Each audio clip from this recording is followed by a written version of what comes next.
Bonjour tout le monde. Merci. Bienvenue, bienvenue. On va commencer dans 5 minutes. Grâce au financement obtenu de la Fondation Trillium de l'Ontario, nous avons pu mettre sur pied un projet Family Connect Plus qui intervient dans 3 volets, notamment Couple Connect, Parents Connect et Kids Connect. Kids Connect, c'est pour accompagner nos enfants dans leur croissance et leur éducation. Parent Connect, c'est pour soutenir les parents dans leur rôle fondamental. Et Couple Connect, c'est pour renforcer l'harmonie et la complicité au sein du couple. C'est dans ce cadre que ce projet, que nous avons organisé ce webinaire. Le webinaire de ce soir portera sur les neurosciences et le développement de l'enfant. Nous explorons comment les avancées scientifiques permettent aujourd'hui de mieux comprendre le fonctionnement du cerveau de l'enfant, ses mécanismes d'apprentissage, ainsi que les facteurs qui influencent son développement cognitif et émotionnel.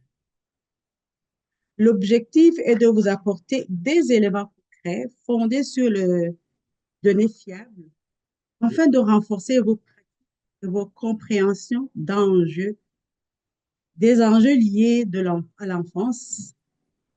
C'est pourquoi, encore une fois, je vous remercie de votre participation et votre engagement et je vous souhaite un excellent webinaire et riche en apprentissage et en échange. Et voilà. Alors, permettez-moi de vous présenter la personne qui va nous animer ce soir, qui répond au nom de Lies Nathalie, ici présente déjà, professionnelle dans le domaine de l'éducation à l'enfance depuis 2015. Lies Nathalie Nineza est reconnue pour son leadership, son approche inclusive et sa vision centrée sur le développement global et le bien-être de l'enfant. N'est-ce pas, Ninette? Elle est professeure dans la faculté d'éducation en service à l'enfance. Son enseignement couvre des thématiques clés telles que le droit de l'enfant, les besoins holistiques et le bien-être de l'enfant, ainsi que le concept d'expérience d'apprentissage ludique et répondant aux besoins des enfants de 0 à 12 ans. Mais pour aujourd'hui, on va juste voir pour les enfants de 2 à 12 ans. Elle occupe le contrôle de coordinatrice au sein d'un centre éducatif. Reconnue pour sa capacité à communiquer et vulgariser ses concepts complexes, Lies Nathalie conçoit et anime des formations pour le personnel éducatif sur la psychologie de développement de l'enfant, le partenariat avec les parents que vous êtes aujourd'hui, sur la psychologie du développement de l'enfant, le partenariat avec les parents et le travail d'équipe. Voilà, c'est notre animatrice aujourd'hui. Merci beaucoup. Bienvenue. À toi la parole, Madame Lies Nathalie. Merci beaucoup, Madame Liliane, pour cette belle introduction. Merci à The Bridge pour l'invitation et merci à tout le monde d'avoir répondu si nombreux. Vous voyez peut-être pas le nombre, mais on est vraiment nombreux sur le webinaire, donc c'est une bonne chose. Merci pour votre participation pendant la semaine. On sait que c'est pas toujours facile. Alors, bienvenue à la formation d'aujourd'hui. Le thème, c'est neurosciences et développement de l'enfant entre 2 et 12 ans. Je vais vous partager. Moi, mon souhait, c'est qu'à la fin du webinaire, à la fin de la formation, vous partiez avec quelque chose. Ça peut être quelque chose de nouveau, ça peut être un rappel, quelque chose que vous faisiez avant puis que vous ne faisiez plus. Ça peut être une semence en vous mais j'aimerais que chaque personne rentre au moins avec une chose de nouveau, une chose de rappeler dans comment elle élève son enfant. Ça va être un espace d'échange, d'apprentissage et de réflexion personnelle. On n'est pas là pour pointer du doigt, mais si tu te reconnais dans quelques affaires, c'est bien de te prendre des notes. D'ailleurs, si vous voulez réellement garder quelque chose après cette formation, moi, je vous invite à écrire parce que comme on dit en français, la mémoire est une faculté qui oublie. Donc, si vous avez des carnets de notes, je vous invite à vous prendre des petites notes. L'autre chose, c'est que la formation va être vraiment en trois parties. Il y aura une partie théorie, il y aura une partie que j'appellerai pratique, puis les questions-réponses à la fin, comme Madame Liliane l'a souligné. Donc, sans plus tarder, je vais partager mon écran. Voilà.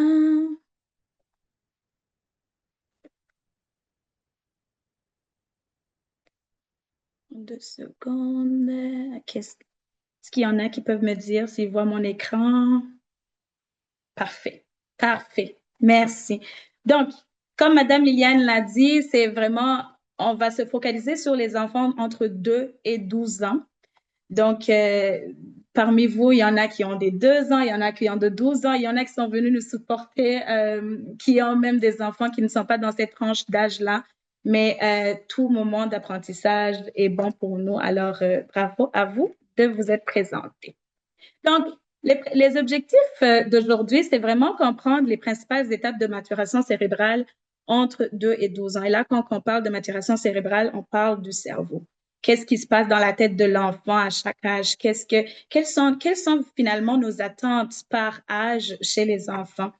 On va pouvoir identifier le rôle des différentes fonctions exécutives du cerveau, mieux décoder les besoins derrière les comportements, parce que comme je le dis très souvent, il y a toujours un besoin derrière chaque comportement. Il n'y a pas un comportement qui surgit du jour au lendemain, il y a toujours un besoin. Puis on va voir que notre rôle, c'est d'aller justement détecter c'est quoi ce besoin, parce que c'est ça qui est difficile à détecter. Et finalement, pour pouvoir adapter nos attentes selon le stade de développement de chaque enfant. Moi, comment je vois le cerveau de l'enfant, c'est comme une plante. La plante a besoin de soleil, la plante a besoin d'air, la plante a besoin d'eau, la plante a besoin d'entretien. Et si tu l'entretiens bien, elle pousse bien. Si tu l'entretiens mal, elle pousse mal ou elle ne pousse même pas.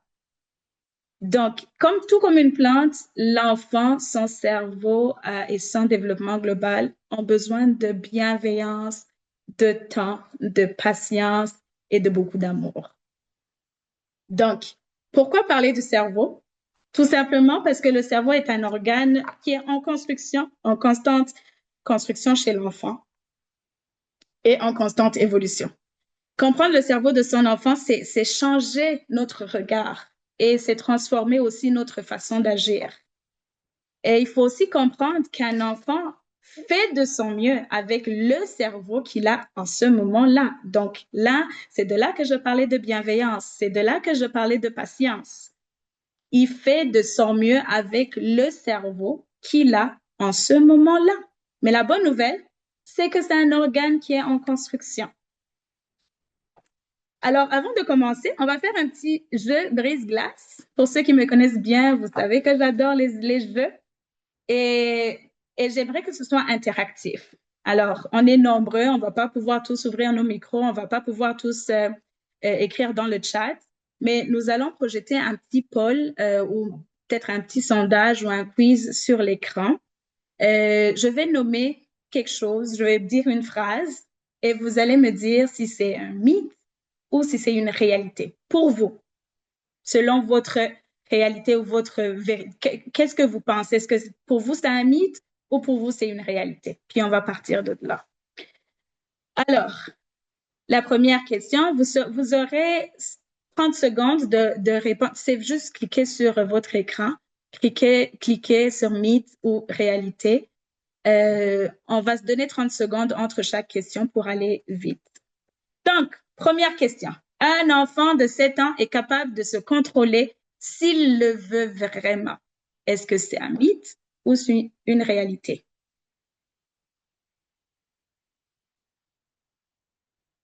Pour vous. Faites juste cliquer, on va voir les résultats du sondage par la suite. Il fait exprès. J'entends beaucoup, il fait son bébé Lala, un enfant de 7 ans. S'il le veut vraiment, est-ce qu'il est capable de se contrôler? Est-ce que dans ce sens-là, est-ce qu'on parle d'une question de volonté? OK, encore 5 secondes.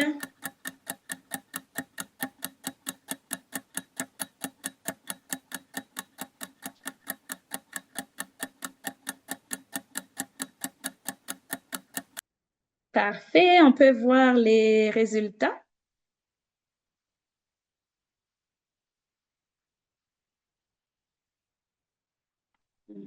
Est-ce que vous voyez les résultats? Moi, je ne vois pas encore les résultats, mais on va aller voir la réponse. Alors, pour ceux qui ont dit que c'est une réalité, c'est faux. Pour ceux qui ont dit que c'est un mythe, c'est vrai.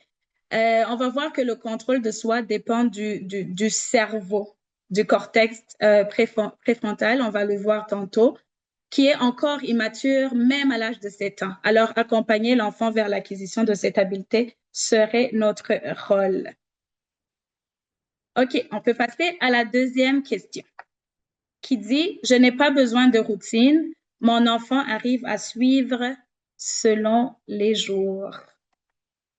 J'ai pas besoin de répéter tout le temps la même chose à la même heure parce que mon enfant, il est bon à suivre, il sait, il connaît ses week-ends, il connaît ses jours de la semaine. Est-ce que pour vous, c'est un mythe ou c'est une réalité?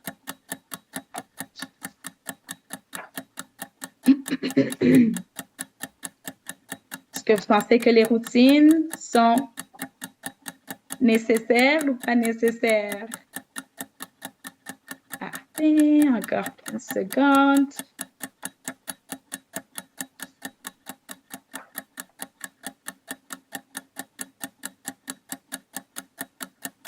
Merci pour vos votes.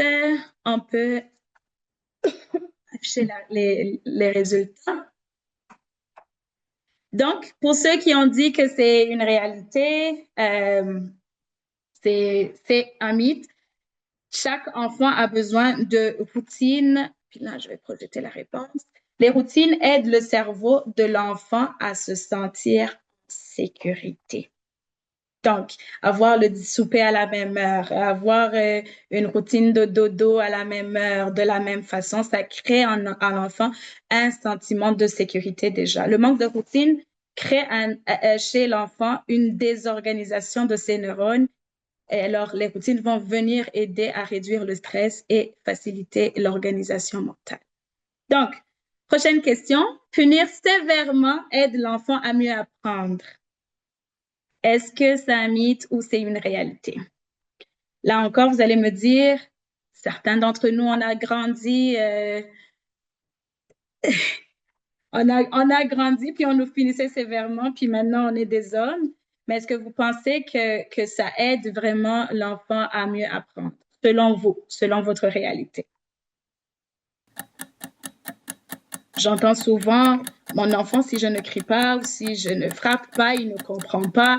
Alors, si je veux qu'il comprenne très bien, une petite tape, ou encore j'ai grandi comme ça, et regarde, maintenant je suis quelqu'un de très valorisé dans la société. Est-ce que pour vous, c'est un mythe, c'est une réalité? Encore 5 secondes.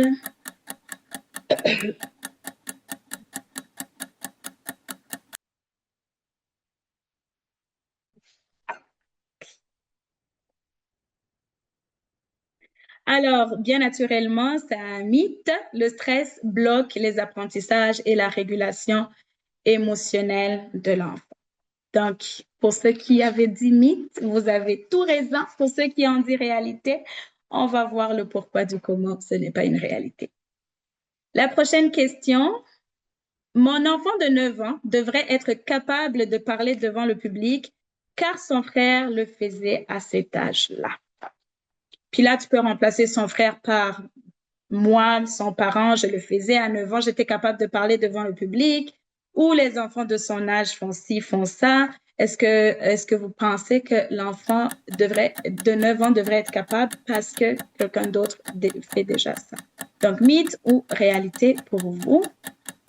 Encore là, il n'y a pas de bonne ou de mauvaise réponse, c'est vraiment selon votre perception du concept.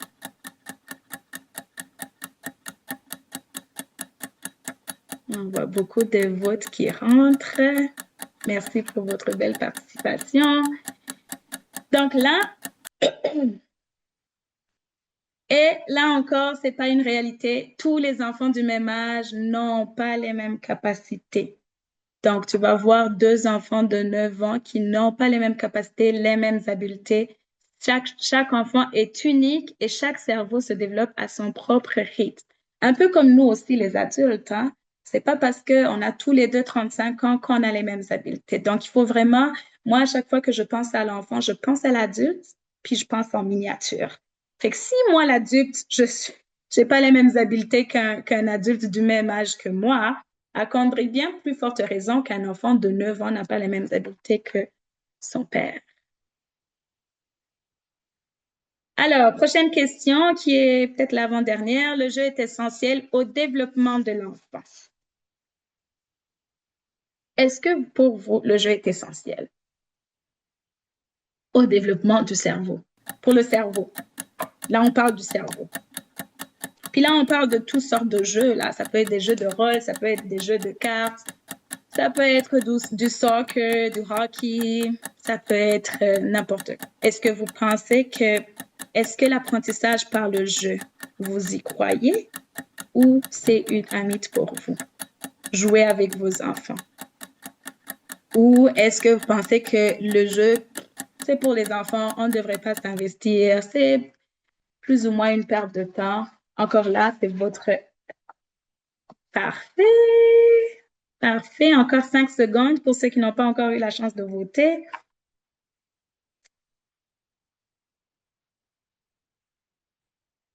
Et oui, c'est une réalité. Le jeu est essentiel au développement du cerveau. Le jeu développe les fonctions exécutives. On va le voir tantôt. Les compétences sociales et la logique de l'enfant. S'investir dans le jeu avec son enfant et la stratégie gagnante dans l'accompagnement de l'enfant. Et là, dans ce webinaire, vous allez me trouver tannante, mais je vais parler beaucoup de liens, de créer des liens avec les enfants dans des petits moments de jeu comme ça. Le jeu, c'est pas, tu sais, ça peut être quelque chose de très rapide, de 5 minutes, ça peut être, mais il faut que ce soit intentionnel. Alors oui, le jeu est très essentiel au développement du cerveau de l'enfant. Alors, on peut aller à la prochaine question. Un enfant qui fait une crise cherche à manipuler. Ou encore, je peux reformuler, un enfant qui fait une crise se met à pleurer, puis à se jeter par terre. Est-ce qu'il cherche à manipuler? Oui, OK. Mythe ou réalité?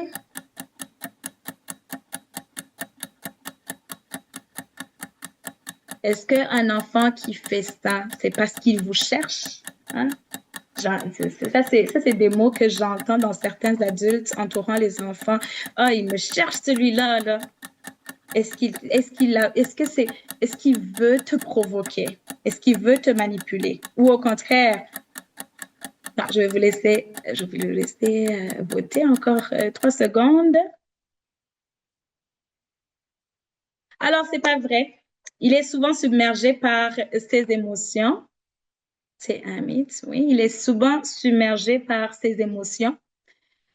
On va voir qu'il y a 3 types de cerveaux là. Puis il y a un cerveau vraiment qui gère que des émotions et il ne sait pas comment les gérer.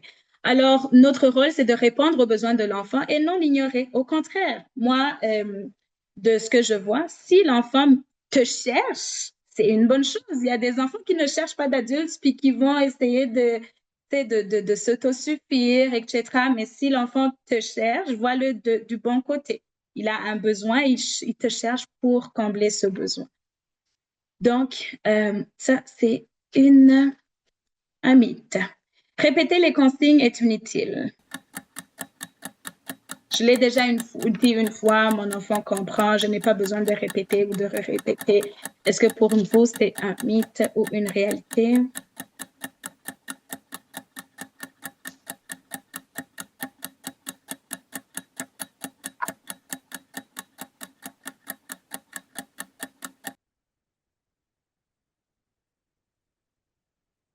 Alors, le cerveau de l'enfant a besoin, c'est un besoin.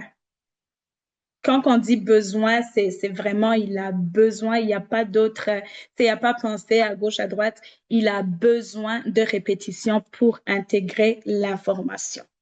Puis là, je vais vous partager la technique de répéter 77 fois en 7 heures. Donc, si tu penses que tu as répété quelque chose plusieurs fois, prends l'intervalle de 7 heures, puis fais tes calculs. Si en 7 heures, tu as déjà répété la même chose de la même façon pendant 77 fois, là, tu pourrais commencer à te poser des questions et peut-être explorer, est-ce que c'est un défi, est-ce que c'est... Mais la technique de répéter 77 fois en 7 heures. Ça se peut que la première heure, tu dises rien. Tu dis une fois, puis tu n'as pas besoin de répéter. Mais ça se peut qu'à la deuxième heure, tu aies besoin de répéter 5 fois. Donc, si en 7 heures, tu t'es retrouvé à répéter la même chose 77 heures, 77 fois, ça peut être un signe de défi, un signe de problème.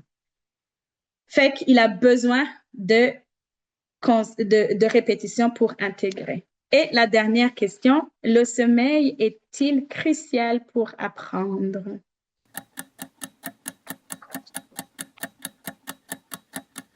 Mythe ou réalité?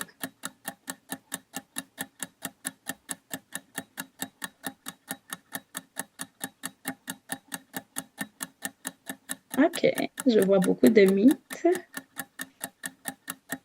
Est-ce que le sommeil est crucial pour apprendre? Ça, c'est une réalité. Le sommeil, le cerveau consolide les apprentissages faits pendant la journée, pendant le sommeil. Puis quand on parle de sommeil, on parle d'un bon sommeil. Le nombre suffisant d'heures, un climat adéquat, une température ambiante, s'assurer que l'enfant a bien mangé, un bon état mental, un bon état, voilà, une bonne hygiène. Donc, un bon sommeil est crucial pour apprendre parce que c'est la nuit que le cerveau consolide les apprentissages faits de toute la journée. Donc, merci d'avoir participé à notre jeu brise-glace. Saviez-vous que la pleine maturité cérébrale n'est atteinte qu'à 25 ans? 25 ans. Il faut environ 25 ans pour que toutes les différentes parties du cerveau se construisent. Se construisent, parce qu'on n'est pas avec toutes les neurones, on n'est pas avec toutes les différentes parties du cerveau. Alors, ça prend du temps pour se construire et maturer aussi. Donc, ça prend à peu près 25 ans.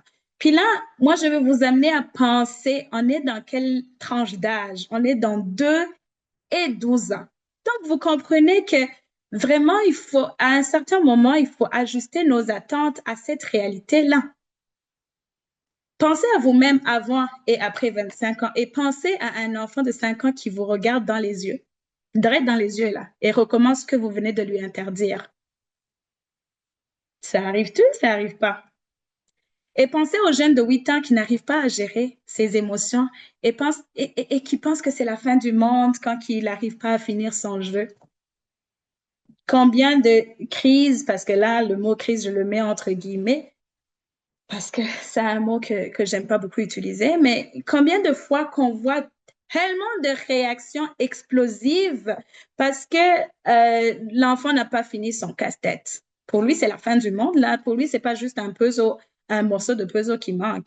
Et pensez à un jeune de 11 ans qui refuse catégoriquement de ranger sa chambre après une longue journée d'école.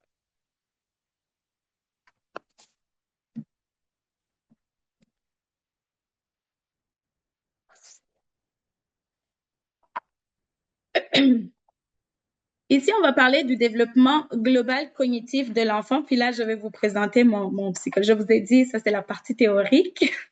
Et c'est là que vous allez commencer à prendre des notes. Ici, je vous présente c'est un psychologue que j'aime beaucoup. Lui, il a développé une théorie sur le développement cognitif de l'enfant. Il s'appelle Jean Piaget. Alors, selon la théorie de Jean Piaget, il existe 4 stades du développement cognitif chez l'enfant.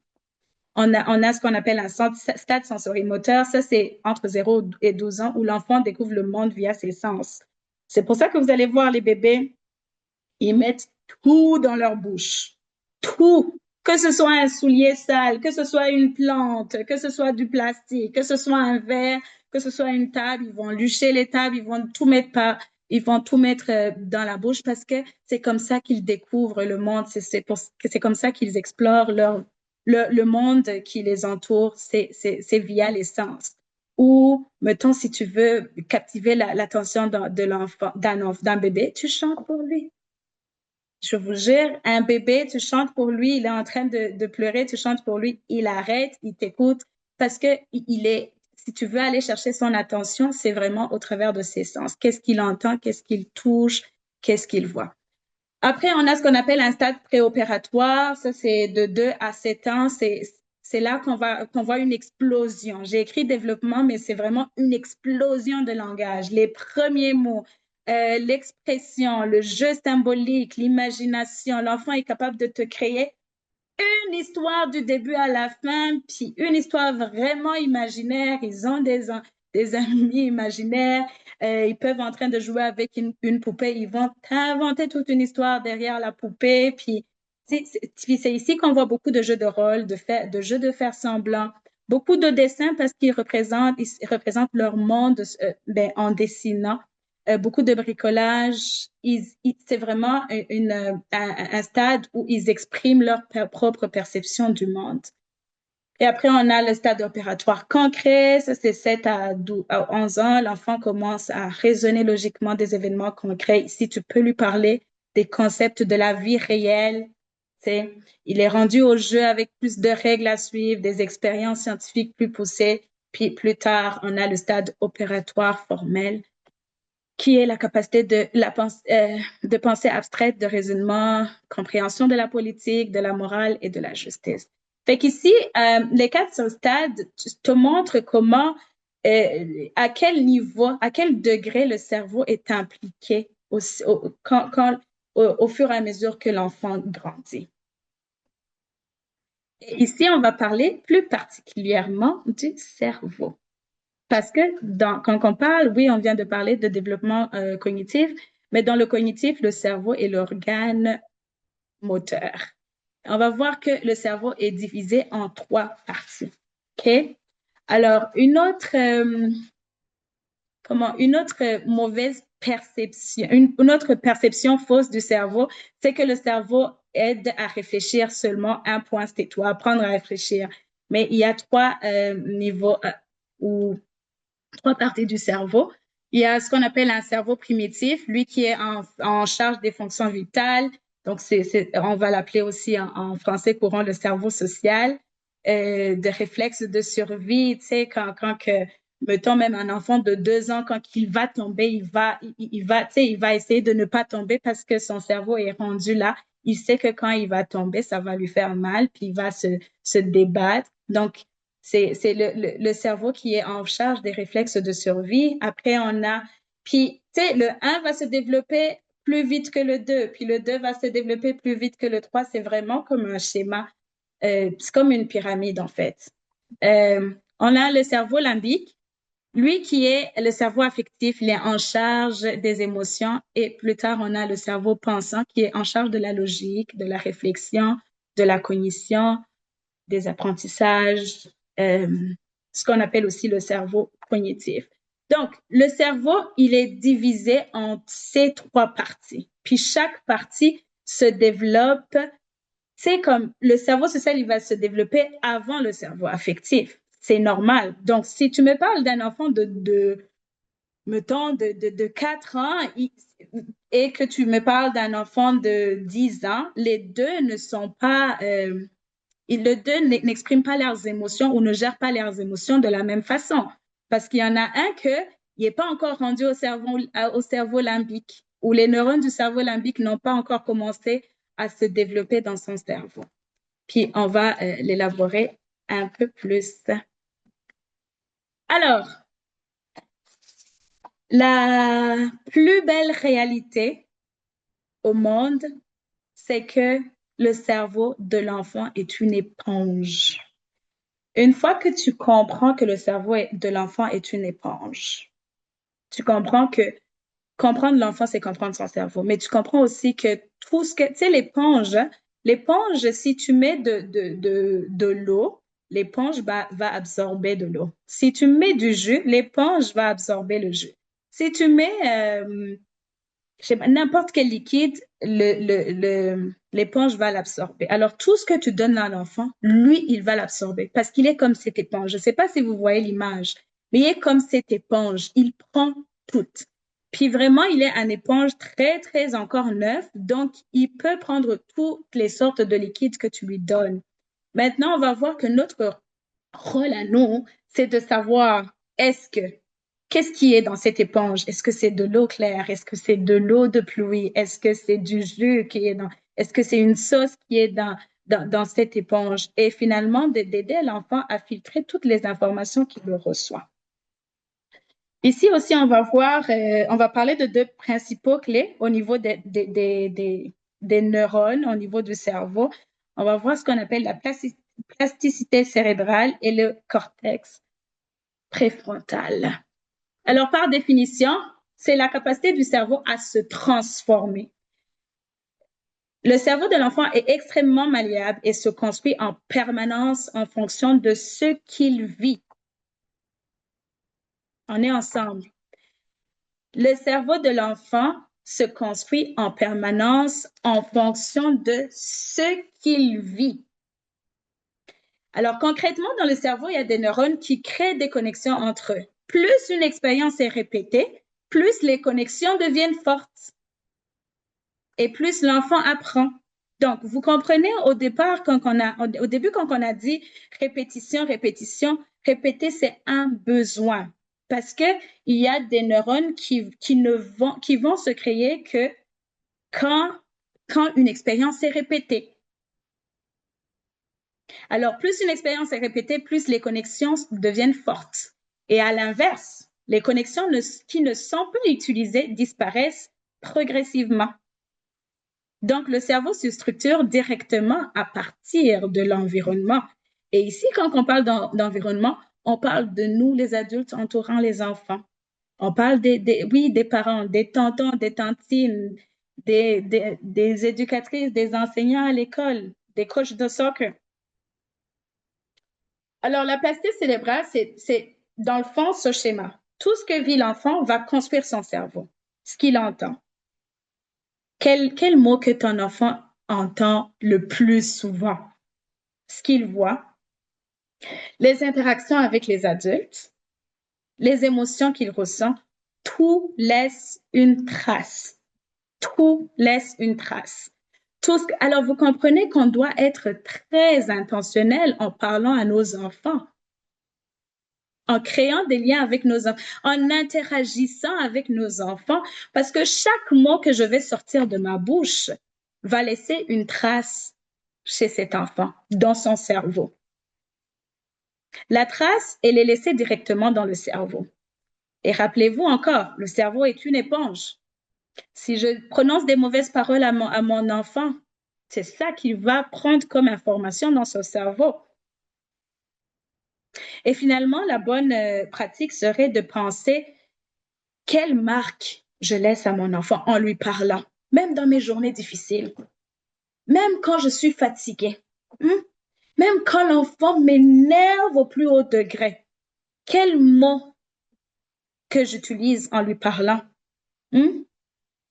C'est aussi de penser, des fois on rentre fatigué, des fois on rentre frustré.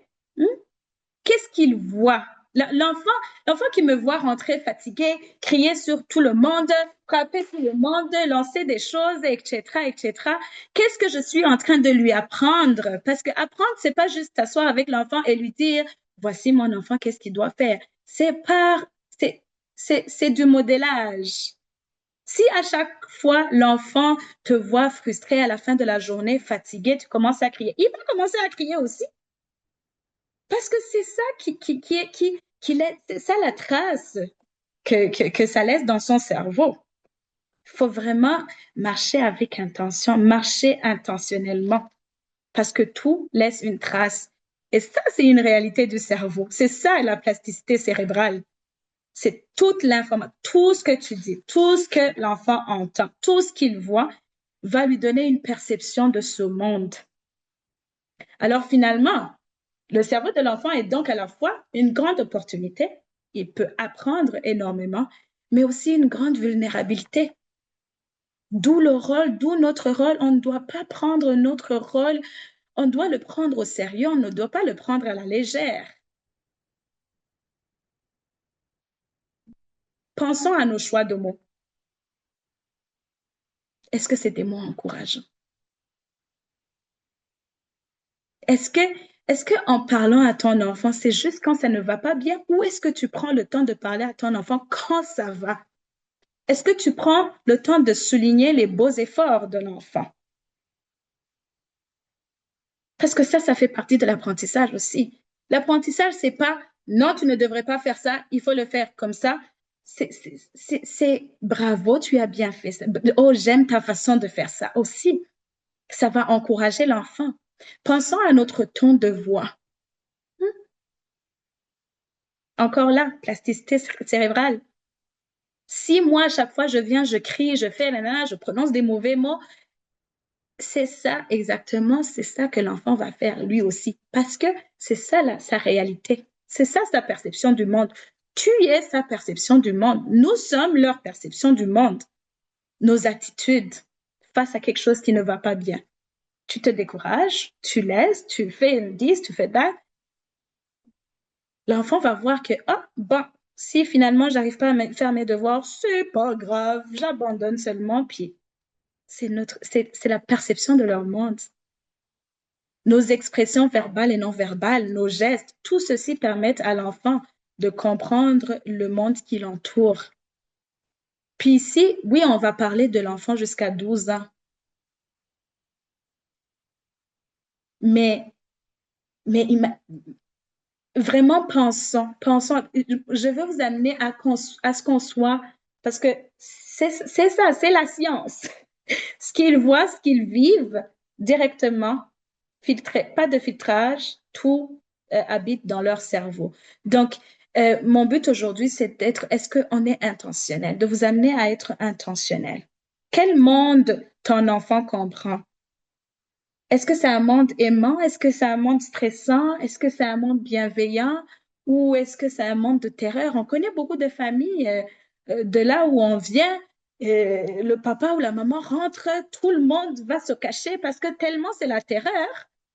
Et tu ne fais pas de faute, tu ne fais pas, tu es 10, tu es date. Mais tu es habité par la terreur. Donc, quand tu entends le klaxon seulement sonner, tu vas te cacher directement. Est-ce que est-ce que c'est ce monde-là qu'on veut créer aux enfants qui nous entourent ou qu'on entoure, les enfants autour de nous? Hmm? Est-ce que c'est un environnement favorable à la croissance? Est-ce que c'est un environnement sain ou c'est un environnement étouffant? Tout ça va déterminer la capacité à l'enfant de son cerveau à grandir et à grandir sainement. Parce qu'on veut éviter que l'enfant à son âge adulte aille voir les psychologues, les thérapeutes, parce qu'il a vécu peut-être cette terreur dans le passé, parce qu'il a vécu des comparaisons dans le passé. On veut éviter ça. Oui, il va aller chez le thérapeute pour autre chose, mais pas pour des manquements qu'il a eu à son enfance. Alors pensons à tout ça. Pensons à être intentionnel dans tout ce qu'on fait. La deuxième chose, c'est le cortex préfrontal. Lui, c'est vraiment le chef d'orchestre du cerveau. Il est en charge de contrôler ses impulsions, prendre des décisions, gérer les émotions. Puis c'est lui qui va rentrer dans le cerveau pensant ou le cerveau cognitif qui vient au fur et à mesure que l'enfant grandit. Il va porter trois principales fonctions exécutives qui est la maîtrise de l'attention, la mémoire et la maîtrise de soi. Excusez. Puis là, j'ai un beau tableau qui explique exactement de chaque âge, 2 à 4 ans, l'attention est très courte, il se distrait facilement, il retient une consigne simple, oublie vite, la maîtrise de soi ou encore l'inhibition très faible, il agit immédiatement. Quand quelque chose arrive, il va répliquer immédiatement. Alors, c'est là qu'on observe la fameuse crise du bacon. Je sais pas si vous connaissez le bacon, là, quand un enfant, à chaque... Non, il veut pas mettre de mitaine, tu lui mets ses mitaines, pouf, par terre, et il bat il fait le bacon, là. Il bat ses pieds, ses mains, et c'est la fin du monde. Il a de la difficulté à attendre. Alors ici, notre rôle, c'est donner une consigne à la fois, guider, répéter, encadrer, etc. On voit qu'à 5 à 7 ans, ça s'améliore, mais ça reste instable au niveau de son attention. La mémoire de travail, on peut faire suivre 2 consignes simples. Donc, quand tu as fini un exemple, quand tu as fini de ranger, tu ranges d'abord les blocs dans tel panier et tu vas ranger les couvertures dans l'autre panier, par exemple. Tandis que à 4 ans, c'est vraiment une consigne à la fois. OK, voici un bac, tu mets tes blocs dedans. Puis après, quand c'est fait, OK, puis maintenant, voici un bac, tu mets tes livres dedans. Au niveau de l'inhibition, il y a le début du contrôle des frustrations difficiles. Mais ce qu'on observe, c'est qu'il oublie, il agit sans réfléchir et les émotions sont fortes. Encore là, si on fait un lien avec le cerveau limbique qu'on a vu tantôt, c'est parce que justement, son cerveau émotionnel n'est pas encore assez développé pour filtrer toutes ces émotions. Parce que gérer les émotions, là, il faut d'abord savoir qu'est-ce qui t'arrive. Or, à 5 ans, tu ne sais pas exactement, est-ce que c'est la frustration, est-ce que c'est... Non, tu réagis, tu agis sur le coup, tu agis sans réfléchir et les émotions sont très, très, très, très, très fortes. Et 8 à 10 ans, l'attention devient plus stable, meilleure concentration. Donc, on peut amener des casse-têtes j'ai pas là, de 500 morceaux, puis ça va être fait en 2 heures de temps. Tu peux suivre plusieurs étapes simples. Au niveau de la maîtrise de soi, il y a un meilleur contrôle, mais encore qui est fragile. Euh, et ce qu'on observe, c'est que l'enfant commence à s'organiser, encore impulsif parfois, mais il commence déjà à savoir comment gérer. Tu sais, l'enfant de 8 ans ou 10 ans, là, va pouvoir te dire, je me sens fatigué, je me sens frustré. Puis tu peux donner des stratégies, tu peux dire, OK, mets-toi, tu sais, prends 5 minutes de calme, mets-toi une petite musique, puis il va pouvoir prendre ces stratégies et se les approprier parce que son cerveau est rendu là. Alors à cet âge, il faut encourager beaucoup l'autonomie, donner des responsabilités. Tu sais, tu vas pas commencer à donner des responsabilités à l'enfant de 4 ans. Il n'est pas encore rendu là, là. Tu sais, tes attentes sont trop élevées pour 4 ans. Mais vers 8 ans, tu commences à le responsabiliser, tu sais, là, il commence à cuisiner. OK, tu vas faire des toasts le matin. Chaque samedi, ce samedi, pendant notre breakfast, tu vas faire des toasts. Ils aiment ça en plus. Ils ont aussi, ils se sentent encouragés tu sais, je fais partie de la société. C'est là qu'ils commencent à s'identifier, tu sais. Ils vont aller avec des enfants qui les ressemblent. Ils vont aller avec les enfants qui ont les mêmes intérêts. 11-12 ans, ça c'est l'attention plus soutenue, multitâche possible, bonne capacité de traitement d'information, contrôle amélioré, mais influencé aussi par les émotions et les peurs. Fait que comme vous voyez vraiment les émotions, ça revient, ça revient. Même pour nous les adultes, il y en a parmi nous qui apprennent encore quelques stratégies de gestion d'émotions. Donc, c'est normal aussi qu'un enfant de 11-12 ans, surtout à cet âge-là, euh, je lisais un document qui disait que l'adolescence en 2026, c'était en 2025, en 2025, commence à peu près à l'âge de 9 ans, 8 ans et demi, 9 ans. Donc, vous comprenez que c'est beaucoup pour l'enfant à gérer. Alors ici, on encourage beaucoup de dialogue, hein? Dialogue avec l'enfant. Il y a beaucoup de choses que tu vas comprendre en parlant à l'enfant.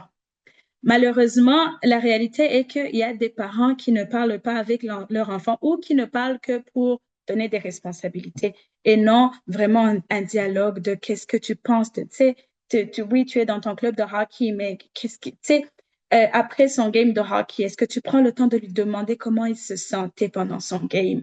Qu'est-ce qui s'est passé? Est-ce que tu prends le temps de l'observer? Est-ce que tu prends le temps de lui demander les interactions qu'il a eues avec ses amis, comment ça lui a fait sentir?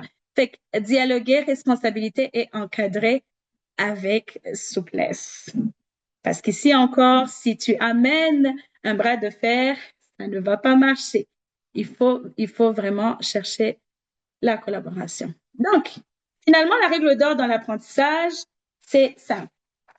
Simplifier, ne pas trop compliquer les choses. Si tu amènes les théorèmes de Pythagore et les thèses de Piaget et les théories de Pattern, ça ne va pas marcher. Il faut simplifier. Il faut dire les choses comme il faut dans un français très facile ou dans un anglais très facile. N'importe quelle langue que tu parles à la maison, il faut que ce soit simple. Parler à son enfant, il faut que ce soit simple.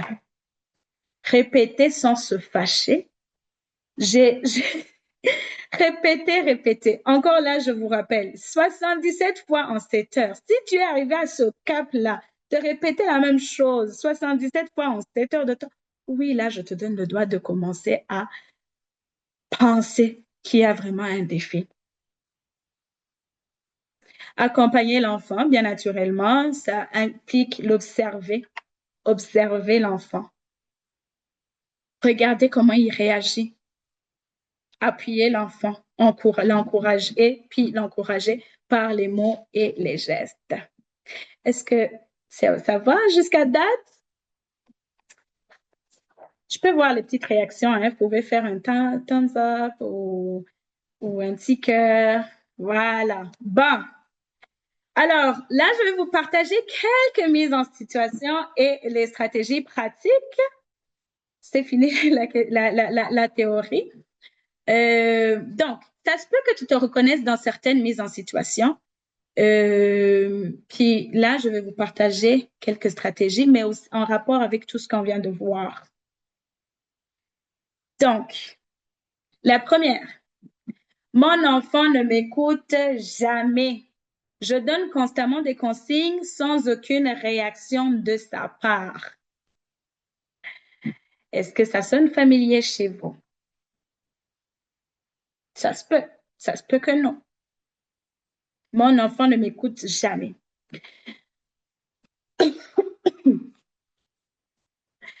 Alors, je vois qu'il y en a qui trouvent ça très drôle, mais c'est ça.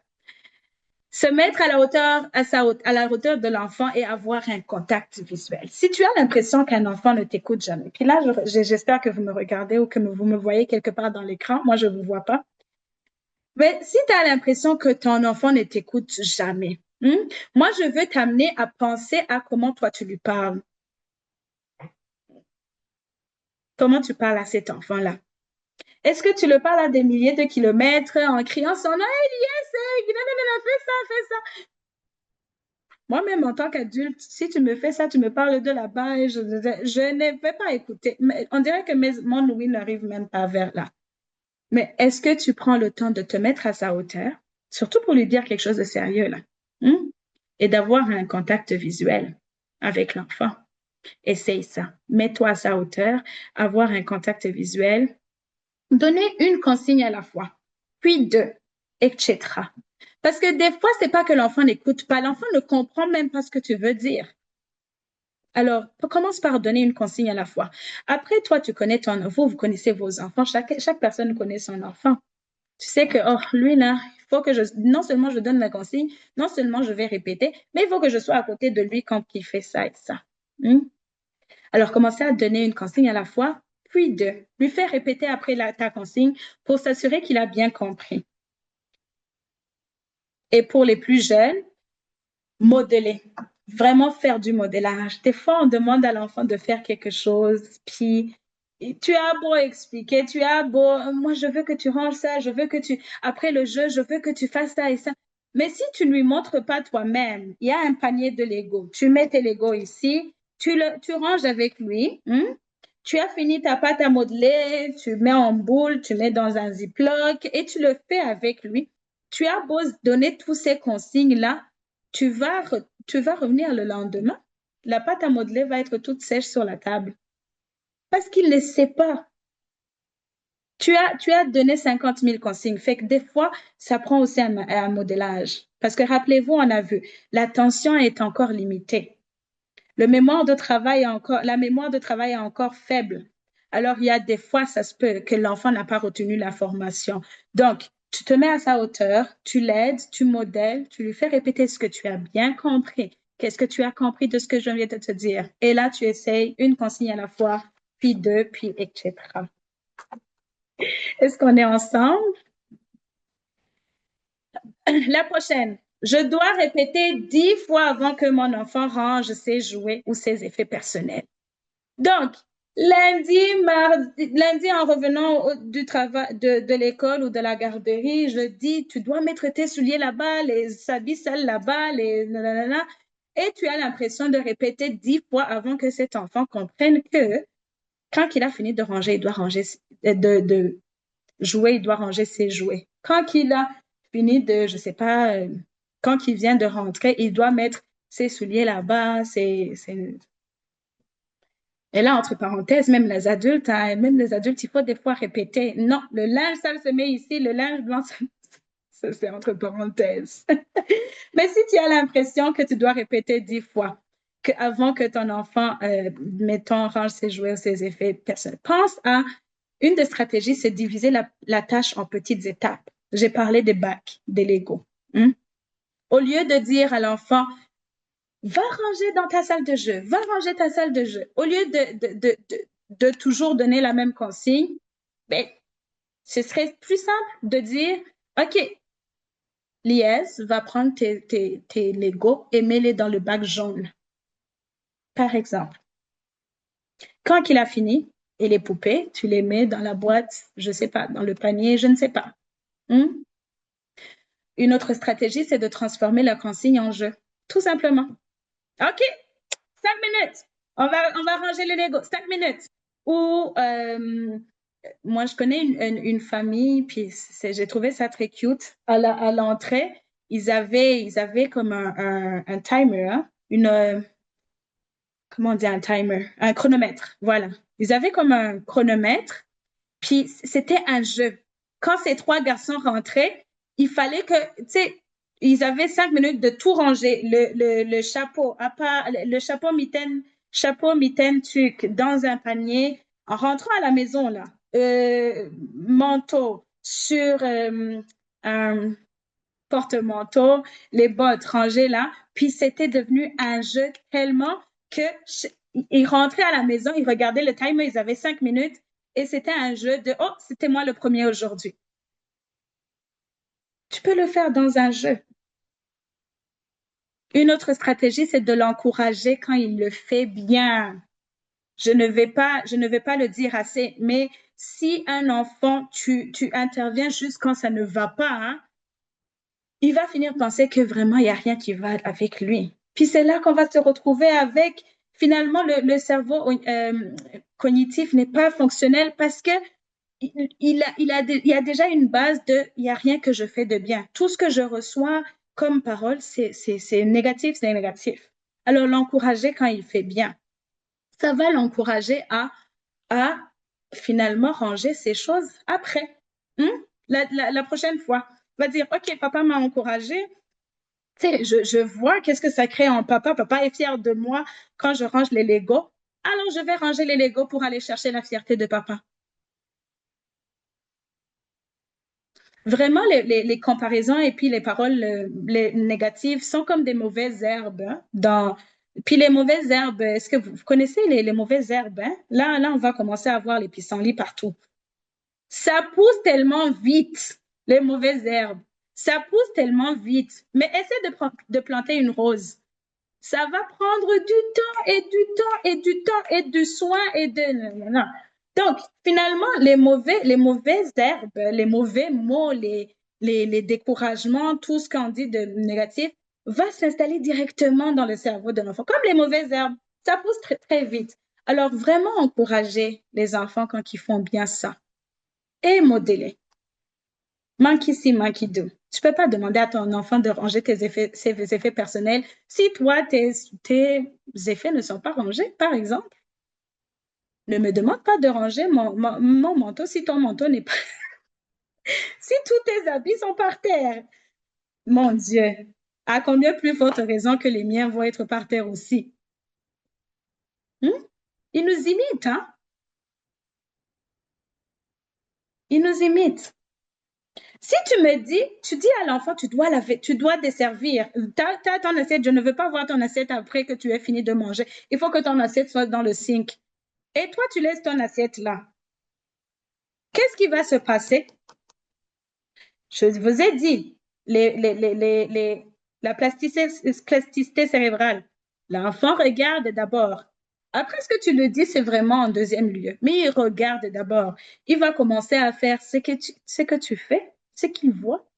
Et après, il va faire ce qu'il entend, ce que tu lui dis de faire. Alors encore là, c'est de répéter une consigne 77 fois en 7 heures avant de conclure qu'il y a un défi. Oh, je pense que j'ai sauté quelque chose. Alors, mon enfant bouge trop. Il monte partout. Il ne se contrôle pas. Il court. Il crie sans réfléchir. Agit sans réfléchir.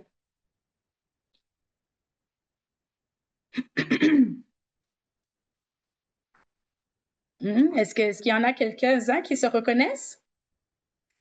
Mais là, je voulais te dire que bouger est un besoin. Quand on parle de besoin, c'est pas une envie, ce n'est pas une je veux, je ne. Non, c'est un besoin. Même toi, l'adulte, ça c'est entre parenthèses, tu as besoin de bouger. Passe 2 jours dans la maison à être une patate sur le couch. Tu vas voir comment même ton mental va. Tous tes neurones vont être très, très, très étouffés. Bouger est un besoin. Alors, c'est normal que l'enfant veut bouger. Ce que tu dois, une des stratégies, c'est donner des moments de bouger, de sortir. C'est pour ça que c'est très bien de chercher, de penser à des activités périscolaires. J'encourage beaucoup des parents à chercher, regarde, c'est quoi l'intérêt de ton enfant? Est-ce qu'il aime jouer au soccer? Cherche un petit club de soccer dans ton quartier. Il y en a plein, là, dans les centres communautaires, un peu partout. Hein? Est-ce que c'est peut-être, il est bon en gymnastique? Inscris-le dans une activité. Puis là, vous allez me dire, la plupart des activités sont chères. Oui, c'est cher, mais c'est un investissement. Les enfants sont des investissements. Mais, mais il y a aussi, comme dans des centres communautaires, il y a comme des free, des choses gratuites là que vous pouvez inscrire vos enfants pendant X nombre de temps ou avec, ou peut-être pas plus cher, tu sais, pas trop cher non plus. En tout cas, tu regardes avec tes moyens, puis ou même, tu n'es pas obligé de, si vraiment les moyens et le temps ne te permettent pas de lui mettre dans ce club de soccer, va jouer toi-même avec lui au soccer. Puis crée des liens avec cet enfant. Alors, bouger, c'est un besoin. Donc, donner des moments pour bouger, pour sortir, même au niveau de la loi, là, je vais vous parler du ministère de l'Éducation, aux écoles et en garderie, les enfants doivent aller à l'extérieur au moins 1 heure le matin, 1 heure l'après-midi. C'est comme ça, parce que c'est un besoin. Ils doivent bouger, ils doivent respirer l'air frais, ils doivent sortir. L'autre astuce, c'est de dire ce qu'il peut faire. Donc, si tu as l'impression qu'il monte sur les chaises, il monte sur les plafonds, hein, il est vraiment Spider-Man dans la maison, c'est de dire ce qu'il peut faire. Hein. Tu marches versus ne cours pas. Parce qu'encore là, le cerveau prend tu sais, il prend un mot à la fois. Tu dis ne cours pas pour un enfant de peut-être 3 ans. Le seul mot qu'il va comprendre, c'est cours au lieu de dire marche. Donc, nommer le comportement attendu. Hmm? Tu veux sauter, je t'achète des steps pour sauter, mais tu ne sautes pas sur tu sautes ici. Tu ne sautes pas sur la table, par exemple. Donc, nommer le comportement attendu, donner des moments pour bouger, Tu peux le faire en jeu d'autocontrôle. Exemple, 1, 2, 3 soleil, statue, feu rouge, feu vert. Ça, c'est des petits jeux que vous pouvez jouer. Tu sais que vous pouvez même les jouer pendant que toi, tu fais la vaisselle et l'enfant, et tu joues avec l'enfant là. Lui, il joue, toi, tu donnes les consignes. Vous vraiment trouver des petits moments où vous pouvez jouer avec vos enfants, vous investir dans le jeu avec les enfants. Hmm? Alors, moi, ici, un enfant qui bouge trop, oui, il a besoin des limites. Je suis très d'accord qu'il a besoin des limites, mais je vois aussi un enfant qui a besoin de dépenser son énergie. Alors ici, son besoin, c'est de dépenser son énergie. Alors toi, comment tu vas l'accompagner à dépenser cette énergie? La fameuse, mon enfant oublie tout, son sac, ses devoirs, ses mitaines, faire son lit, se brosser les dents. On en voit, là, l'hiver est fini et je pense que certains parents ont peut-être moins de stress maintenant, mais combien de paires de mitaines on a acheté cet hiver? Hmm? Mon enfant oublie trop, il oublie tout. Faut se rappeler, la mémoire de travail, comme qu'on a vu, c'est encore immature. Encore là, ça va être de l'apprentissage à faire à l'enfant. Une des stratégies, fais une checklist. Bon, ici, j'ai écrit une mitaine, mais fais une checklist. Mais lui,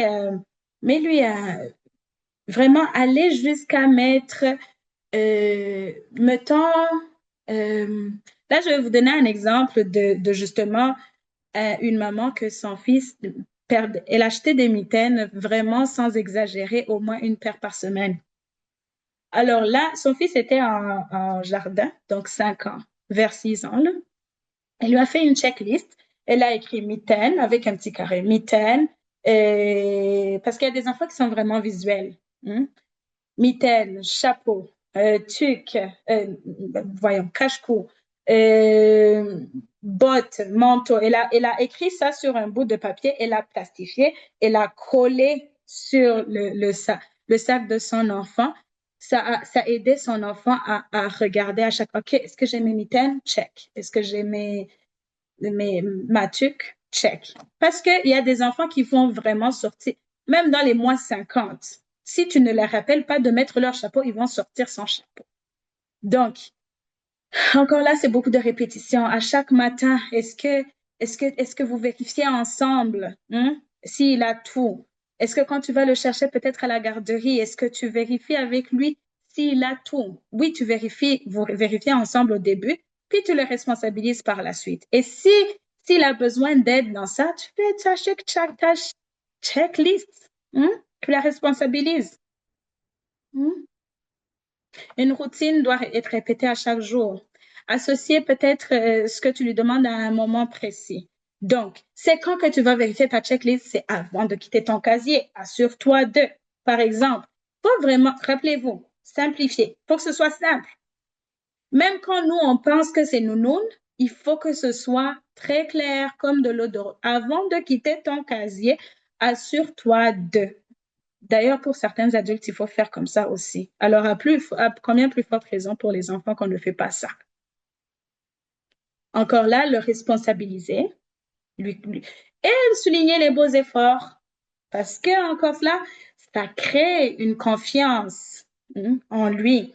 Il dit, ah, ben, aujourd'hui, maman m'a félicité parce que je n'ai rien oublié, alors je vais faire sûr que demain, je n'oublie rien non plus. Mhm.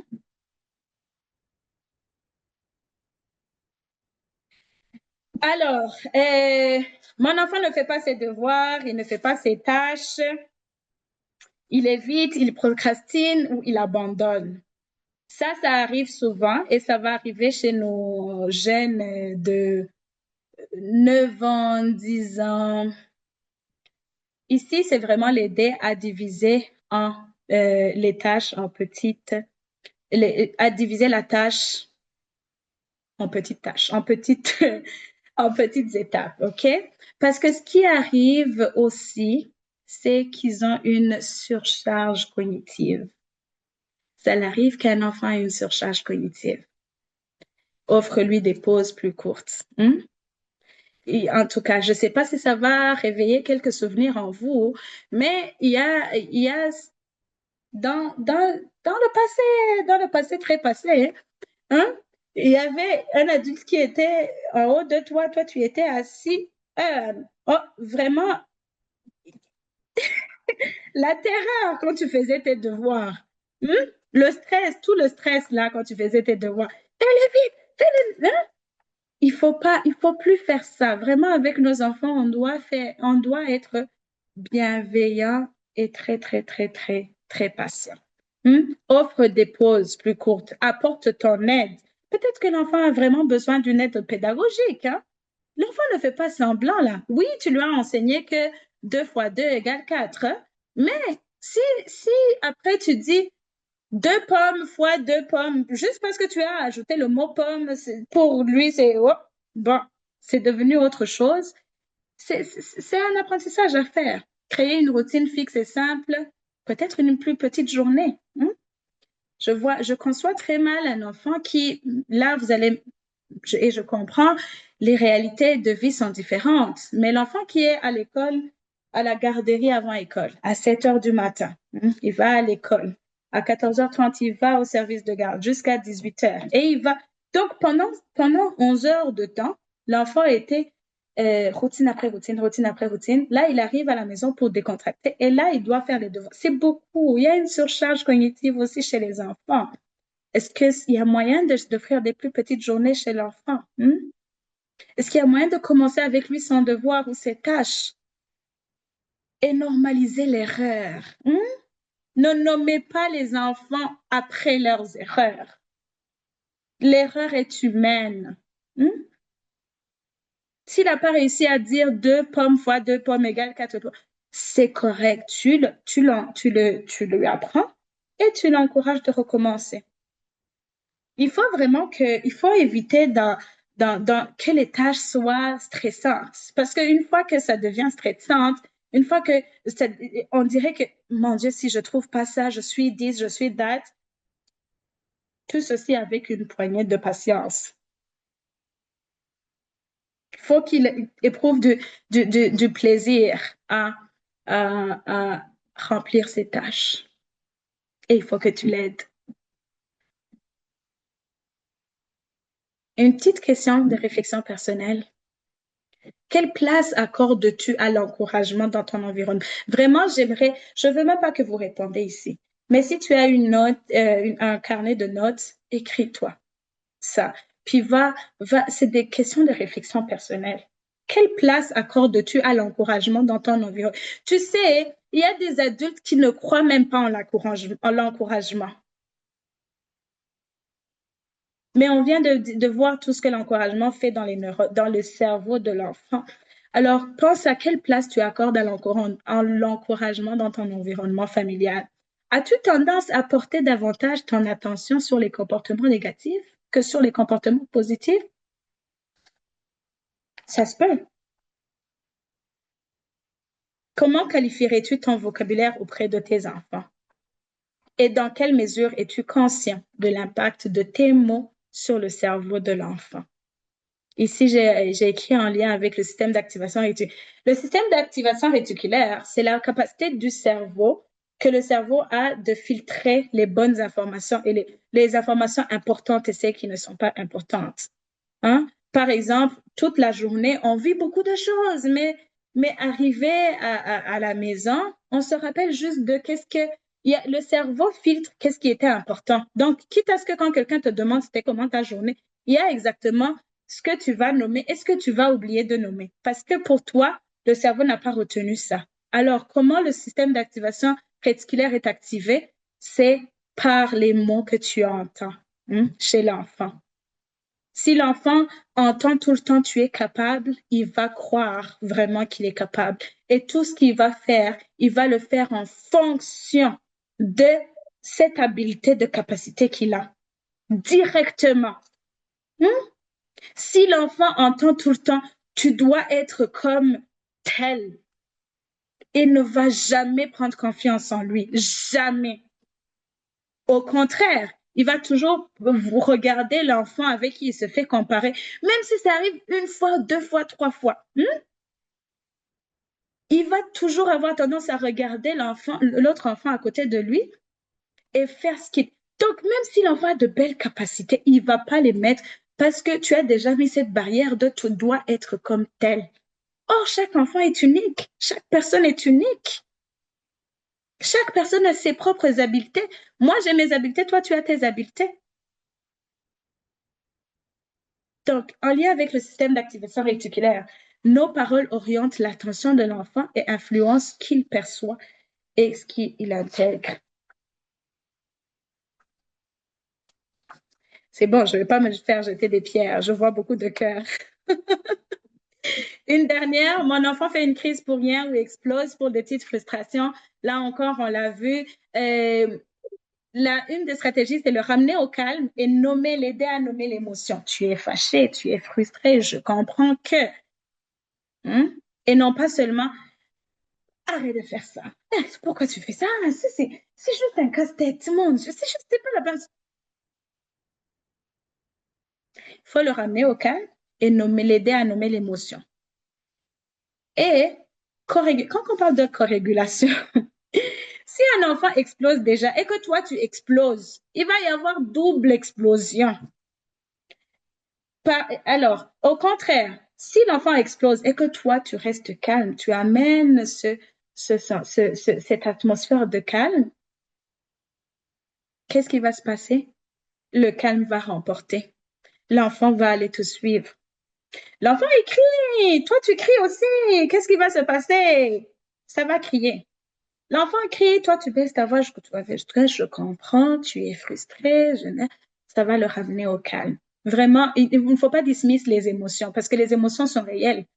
Il faut pas les dismiss. Je ne sais pas comment dire dismiss. Il ne faut pas les ignorer. Mhm.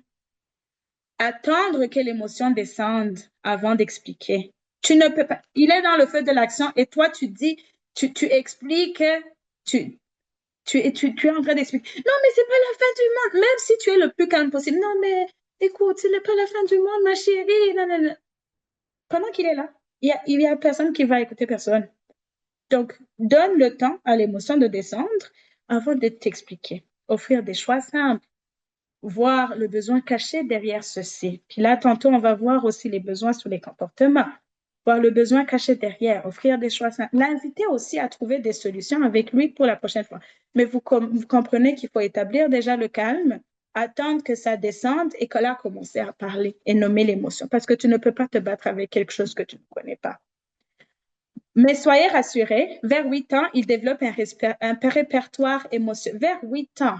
Ici, là, je parle de 8 ans. Donc, avoir ces attentes-là pour un enfant de 4 ans, vous comprenez que c'est un défi. Ça ne se fait pas. Vers 8 ans, ils vont développer un répertoire émotionnel plus large et un langage en plein essor. Et cela va aider à atténuer certaines de ces tourbillons. Parce que ce qui arrive aussi, c'est parce qu'on n'arrive pas, on n'a pas les mots pour s'exprimer, on n'a pas. Donc, finalement, on va juste crier parce que c'est ça notre forme d'expression. Mais plus notre répertoire émotionnel est plus large, plus on devient. C'est là qu'on parle d'intelligence émotionnelle. Encourager l'enfant à exprimer ses besoins afin de pouvoir réagir de manière appropriée avant que la frustration ne s'installe. Puis là aussi, c'est plus loin et c'est un apprentissage à faire. Et pour l'aider dans son autorégulation, il faut que le parent lui-même soit capable de s'autoréguler. Je l'ai dit, je l'ai répété, manque ici, manque tout. Tu as beau répéter, tu as beau avoir le plus beau français du monde. Alors, ayons un regard transformé. Derrière chaque comportement, il y a un besoin exprimé et une compétence en développement. On a vu la mémoire de travail, on a vu le degré de maîtrise de soi, on a vu euh, voyons, je perds mes mots là, mais ayons un regard transformé. Il y a un besoin exprimé. Va chercher c'est quoi ce besoin. Une compétence en développement. C'est en développement. Ça devrait être une bonne nouvelle pour toi parce que ça va se développer. C'est pas mon enfant n'est pas capable de. Non. C'est sa compétence est en développement. Donc, il n'est pas encore rendu là. Moi, j'aime mieux à utiliser, il n'est pas encore rendu là, il s'en va là. Tu sais? Versus, il n'est pas capable, mon enfant n'est pas capable, mon enfant, this. Et ça, c'est le iceberg des besoins. Ce que l'on voit, c'est crier, c'est frapper, c'est pleurer, c'est pousser, c'est l'opposition. Mais ce que l'on ne voit pas, il y a toute la question de fatigue. Hein? Je vous ai parlé de fatigue tantôt, besoin d'attention. L'enfant a besoin d'attention, par exemple. Peut-être que tu viens d'avoir un bébé et ton enfant, là, il a commencé les comportements les plus bizarres que tu n'as jamais vus. L'enfant, pendant 5 ans, il était, hein, j'allais dire les vaches et les champs, mais pendant 5 ans de sa vie, l'enfant était... Là, maintenant, tout d'un coup, tu as un nouveau bébé, ça...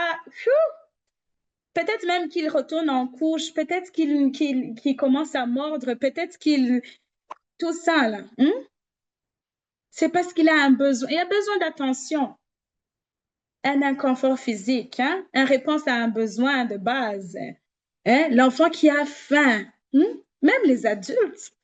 On a des adultes qui font comment on a, de hunger. Quand tu es hungry and angry at the same time, il suffit juste de manger quelque chose, puis c'est fini finalement, tu ne dis plus de mauvais mots. Ce qu'on ne voit pas, l'acceptation des pères. Peut-être qu'il s'est passé quelque chose à l'école qui l'a poussé à frapper. L'expression de soi. Une incompréhension, un enfant qui se soit... Donc, ce qu'on voit, nous, c'est les frappeurs, et ce qu'on ne voit pas, c'est tout ça. Alors, toi, ton rôle et mon rôle, c'est d'aller chercher en bas du iceberg. Qu'est-ce qui se trouve là-bas? Puis ça, comment tu vas le trouver, mes chers? En parlant à l'enfant, en l'observant, observer son enfant, comprendre son enfant, dire, il y a quelque chose qui a changé aujourd'hui, c'est quoi? Ayez des conversations courageuses avec les enfants. Ayez des conversations simples avec les enfants. Un simple, vous êtes en train de souper, tu demandes comment était ta journée. Est-ce que tu as eu une belle journée ou pas? Ça, vraiment, c'est des questions qui ne servent presque à rien. Tu as passé une belle journée, mais comment est-ce que tu as passé ta journée? S'intéresser à ces journées, OK? Aujourd'hui, tu avais ton cours d'art plastique. Qu'est-ce qui s'est passé à ton cours d'art plastique? Qu'est-ce que vous avez fait? C'était quoi tu sais, aller chercher, poser des questions ouvertes, pas des questions faites. Est-ce que tu as aimé? Est-ce que tu aimes?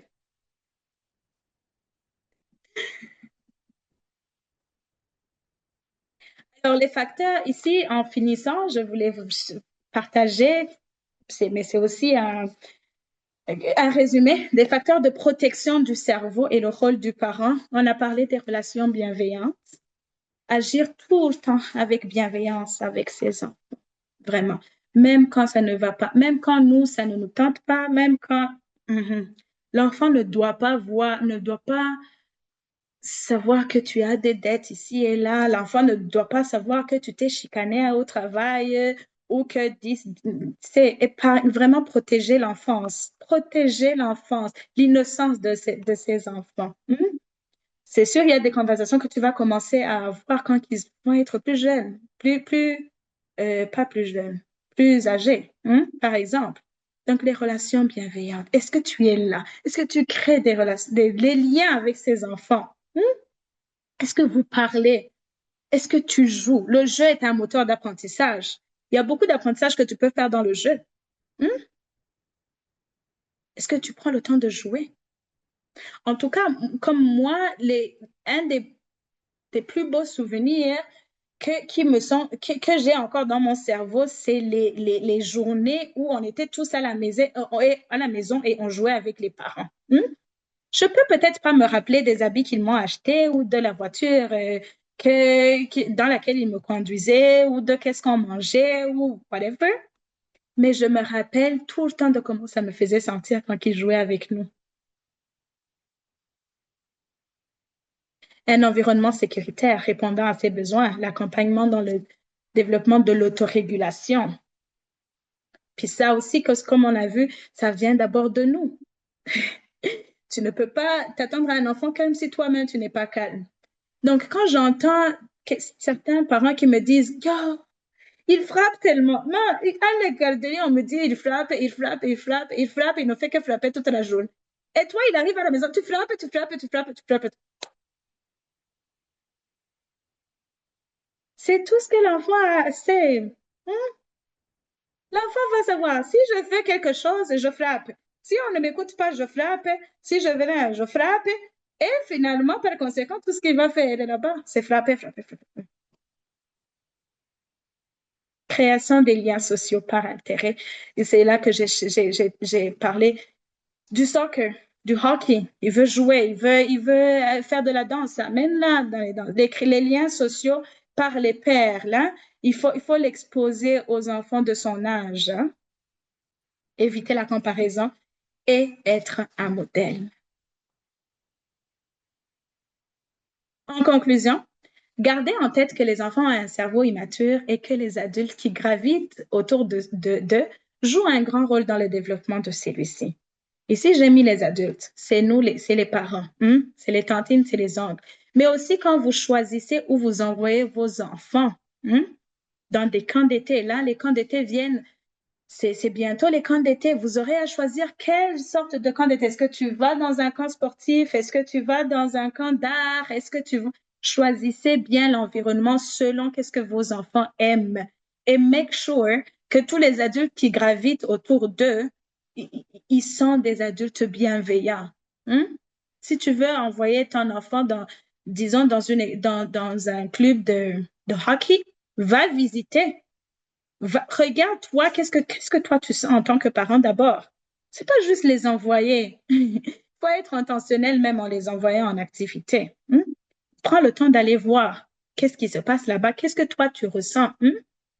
S'informer sur le développement du cerveau de l'enfant permet d'intervenir avec davantage de compassion et permet d'opter pour des interventions qui seront pertinentes et efficaces afin d'aider l'enfant à aller plus loin dans son apprentissage. Et bien sûr, il ne faut pas sous-estimer le sentiment de réconfort et de sécurité que cela peut procurer à l'enfant. Donc, si je devais vous laisser avec euh, une petite image, ce serait une boussole. Une boussole. On doit être une boussole qui oriente et qui sécurise.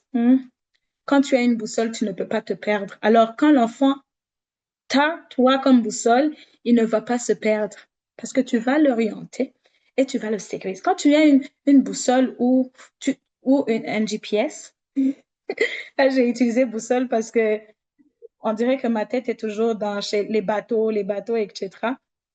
Mais quand tu as une boussole, tu n'as pas peur de te perdre parce que tu sais que, ou un GPS, parce que tu sais que même si tu fais faux chemin, ça va te relocaliser. Relocaliser. Hmm. Donc, il faut qu'on soit une boussole qui oriente et qui sécurise.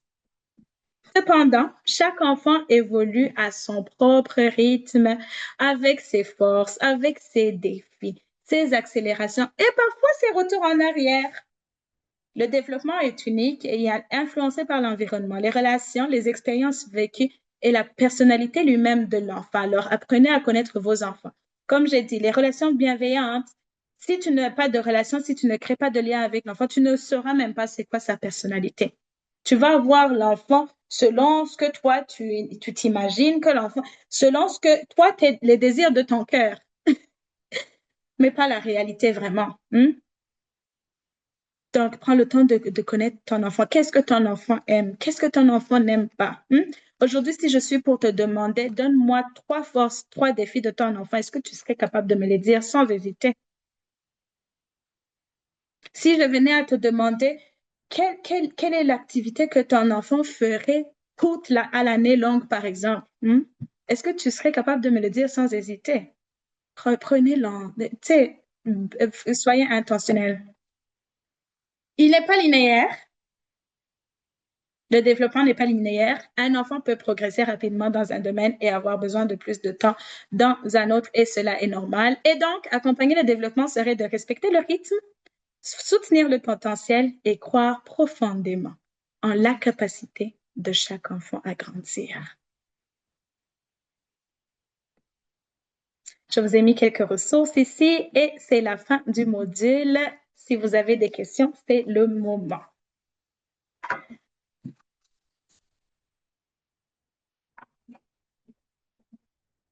Merci pour les réactions. Je vais arrêter le partage Me- d'écran. Oui, hein? Voilà. Merci beaucoup. Je viens d'apprendre. Mm. Moi je me disais que j'étais parmi ceux qui connaissent, mais sans te mentir, merci beaucoup. Voilà, c'est le moment de questions et réponses. Voilà. Si vous avez des questions, j'ai déjà une question. Donc, c'est la question qui vous est adressée, Madame Liès. S'il nous arrive de comparer nos enfants, même involontairement, comment revenir en arrière et réparer? Oui. OK. Alors, comme j'ai dit, on a, on apprend par essai et erreur. C'est Mhm. normal qu'on fasse des erreurs. Oui, c'est même pour le parent le plus informé au monde, il y a des fois que tu commets des erreurs. Alors, c'est normal. Le plus important, c'est de reconnaître que tu as fait cette erreur. Oui, tu l'as fait involontairement, comme tu viens de le dire dans ta question. Alors maintenant, c'est de faire attention à ne plus le faire. Hmm? Puis, je ne sais pas combien de fois que tu l'as fait, mais si tu l'as fait pendant beaucoup de temps, ben, plusieurs fois, et que tu penses que ton fils ou ta fille commence à se comparer, c'est de retourner et avoir ce que j'ai appelé les conversations courageuses. Hein? Mhm.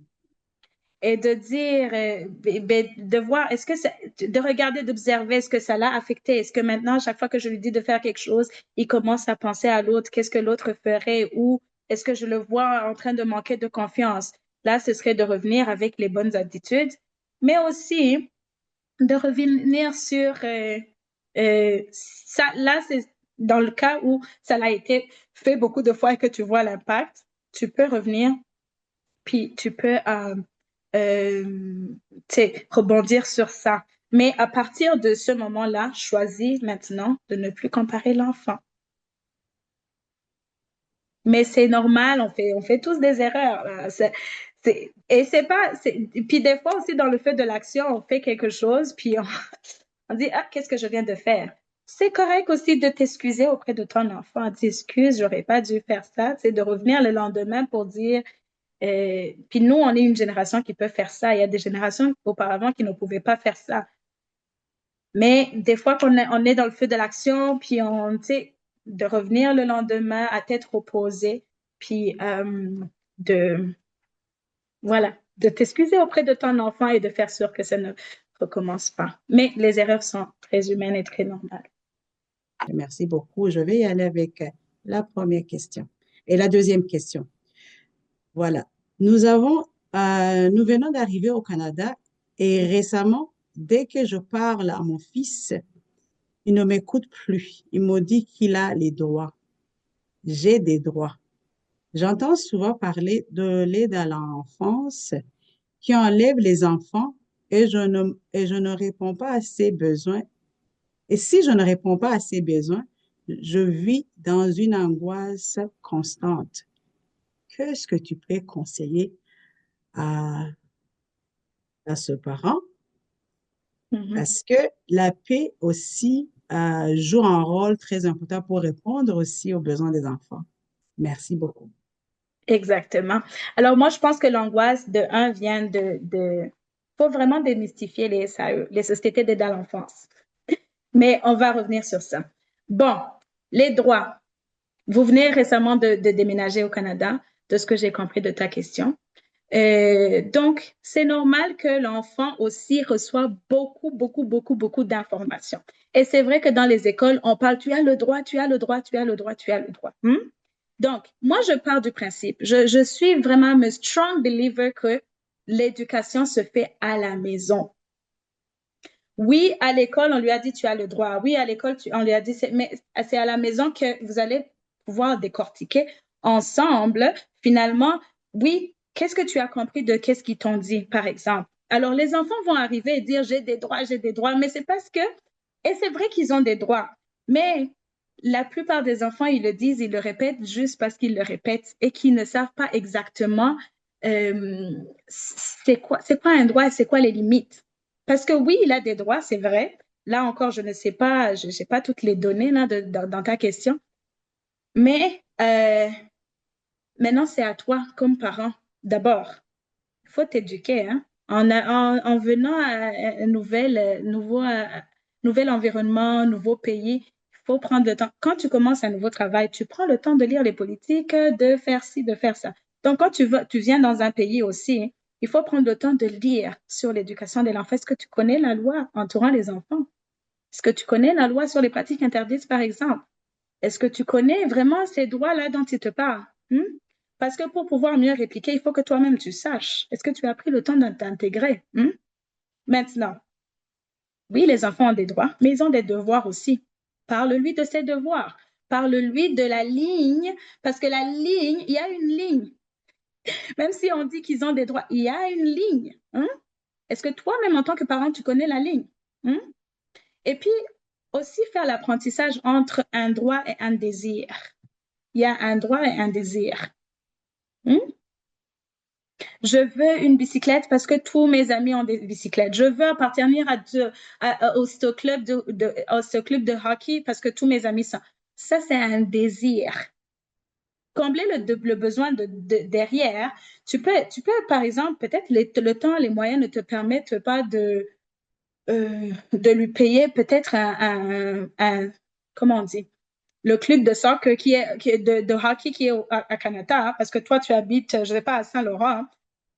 Mais si réellement son besoin, c'est de jouer au hockey, cherche quelque chose au centre communautaire, quelque chose de hockey, puis inscris-lui là-dedans. Alors, des fois, les enfants aussi, parce que encore là, c'est encore immature, hein? Ils ne savent pas faire la différence entre les droits et les désirs. Alors, toi, en tant que parent, c'est non seulement, oui, de savoir où la ligne, d'établir très, très, très, très clairement où la ligne mais il faut que tu saches c'est quoi les droits aussi de l'enfant et c'est quoi la ligne et répondre à ses désirs si tu peux. Puis aussi, tu sais, lui apprendre, hein, ça, c'est pas un droit, ça, c'est un désir. Tu sais, puis il y a droit et il y a désir. Puis vraiment, euh, il nous faudrait peut-être un autre webinaire sur les SAE, qui sont les sociétés d'aide à l'enfance, parce que il faut démystifier. On n'a pas la vraie information. On pense qu'ils sont là pour nous enlever nos enfants, mais c'est pas vrai. C'est pas vrai qu'ils sont là pour nous enlever nos enfants. Ça, c'est pas vrai. Ça, je le démystifie pas. Je le démystifie sur le champ. Alors, oui, vivre dans une constante angoisse, moi, je pense que c'est tu n'as pas les bonnes informations. Et finalement, malheureusement, face à un inconnu, on a peur. Alors, moi, je t'encourage à aller voir, aller apprendre sur les droits des enfants ici au Canada, puis d'accompagner ton enfant. Surtout si tu me dis que vous venez de déménager récemment au Canada, c'est sûr que peut-être vous n'êtes pas encore familier avec le contexte législatif lié à l'enfant ou aux droits de l'enfance. Donc, moi, je t'invite à aller t'instruire et aussi à avoir des conversations avec tes enfants. Puis la SAE, ils sont pas la bête noire des parents là. Les sociétés d'aide à l'enfance, ils sont pas là. Ils ne sont pas là pour nous enlever les enfants. Ils sont là pour nous accompagner. Et la plupart des fois, on se retrouve à la SAE parce qu'on manque d'informations. Alors, allez chercher ces informations. Alors, merci beaucoup, Nathalie. Moi, j'ai 4 enfants et je m'intéresse beaucoup au parenthood. Alors, plus j'acquiers de la connaissance, plus je me rends compte des erreurs que j'ai commises, surtout sur ma fille aînée de 4 ans. Alors, je voudrais savoir comment remédier au mal que j'ai causé. Merci. Donc, elle a 4 enfants et le plus qu'elle apprend, elle se rend compte qu'elle a commis des erreurs. Encore Mhm. là, c'est normal, le passé est passé. C'est toi, tu décides qu'à partir d'aujourd'hui, tu vas prendre les bonnes habitudes. Je ne sais pas à quel point si c'est un enfant de 4 ans, c'est encore tôt, c'est encore jeune. Tu peux planter des bonnes semences, tu peux, tu sais, tout comme l'éponge, si l'éponge est passée dans l'eau, dans le jus, tu peux le passer sous l'eau puis vraiment les saurer pour qu'ils reviennent à la normale. C'est qu'à 4 ans, tu as encore beaucoup d'apprentissage à leur faire faire, mais vraiment pardonne-toi pour le passé. Le passé est passé. On ne peut pas se tout flageller pour quelque chose qu'on ne savait pas. Hmm? Il faut prendre le temps de te pardonner, toi. Puis si tu vois qu'il y a un réel effet que ça a fait sur ta fille, là encore, ce serait de voir c'est quoi l'effet que ça a fait. Est-ce que c'est un manque de confiance? Là, tu vas travailler sur sa confiance, par exemple, par exemple. Mais à 4 ans, tu as le temps de... Commence aujourd'hui, à partir d'aujourd'hui, commence les bonnes habitudes. Et ça se peut aussi que tu fasses des erreurs dans le futur, mais avec une prise de conscience, ça va pas aller loin. Mais à 4 ans, tu peux encore planter des bonnes graines.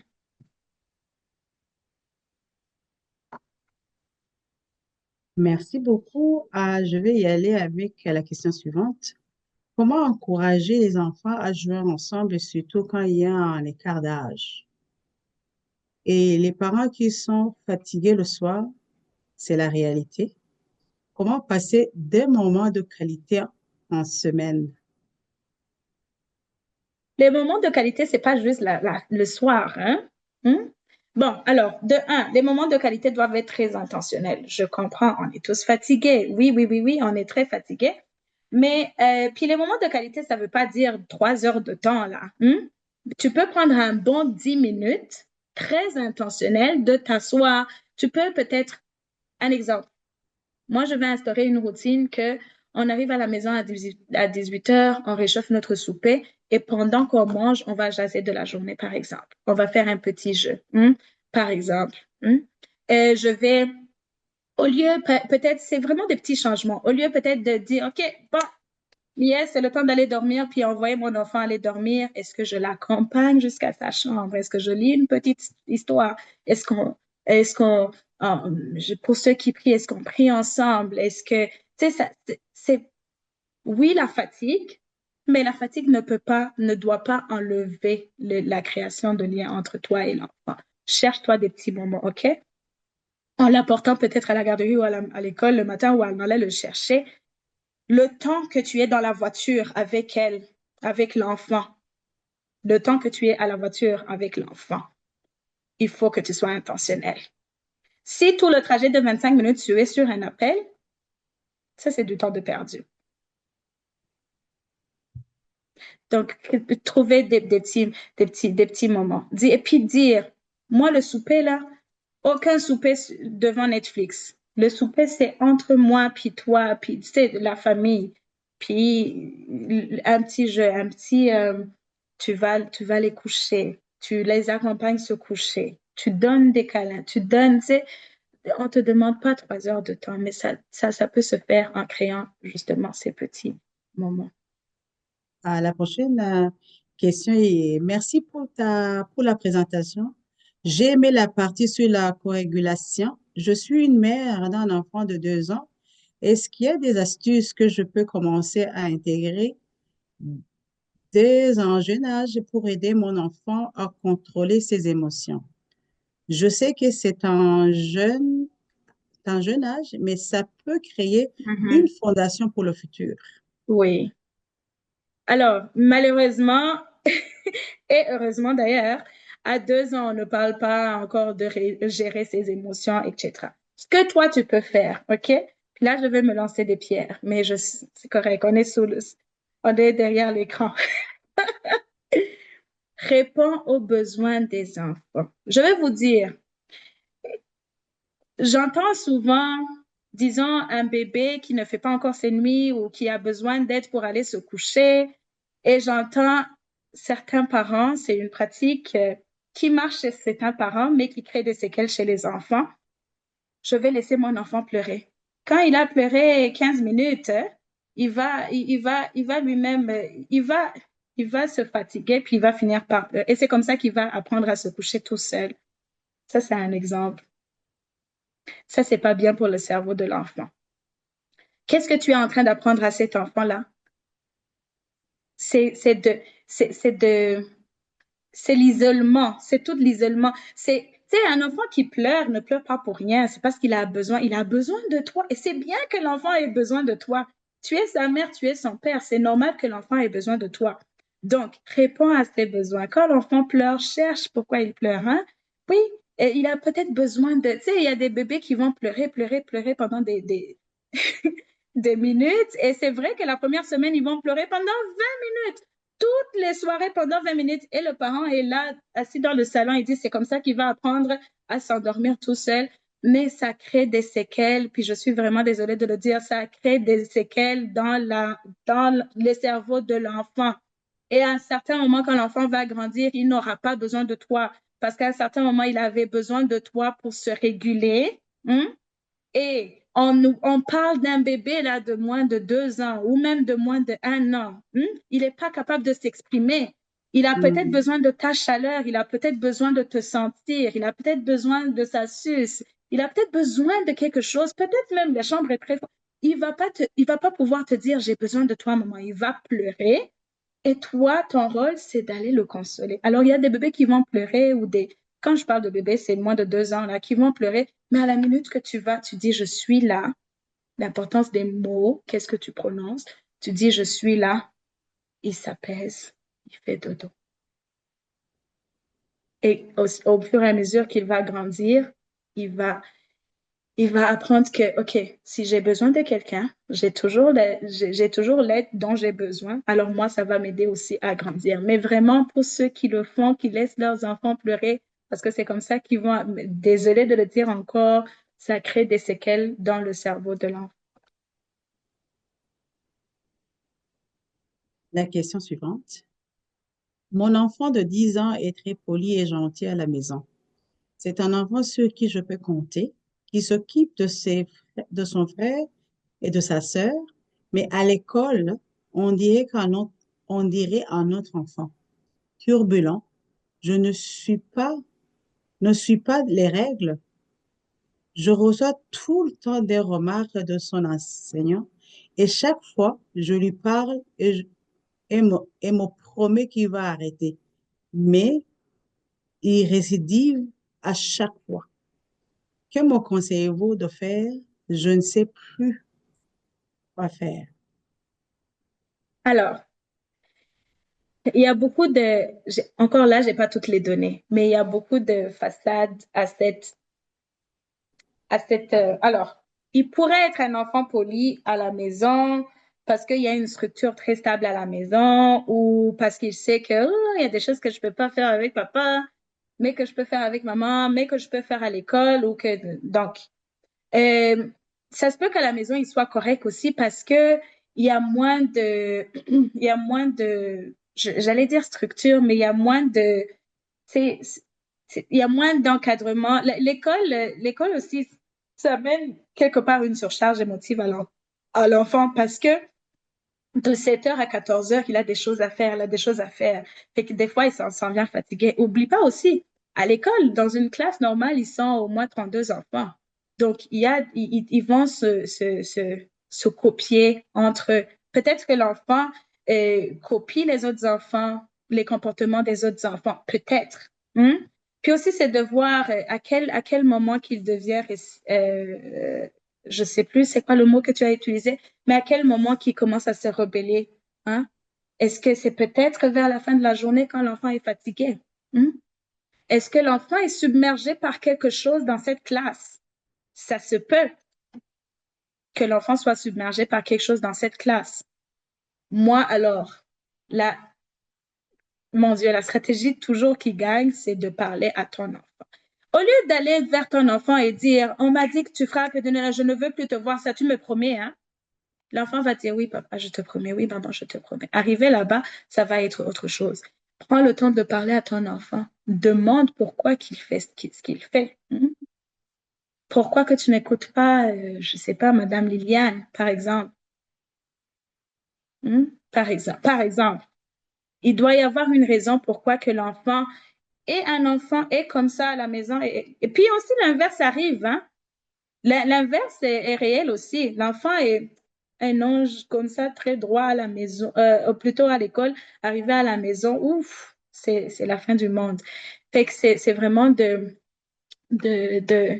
de parler à ton enfant s'il est assez vieux pour, ou assez verbal pour te dire qu'est-ce qui se passe exactement. Mais c'est vrai qu'il y a des enfants qui sont submergés par l'école et ton rôle, justement, ce serait de l'aider dans ce sens-là.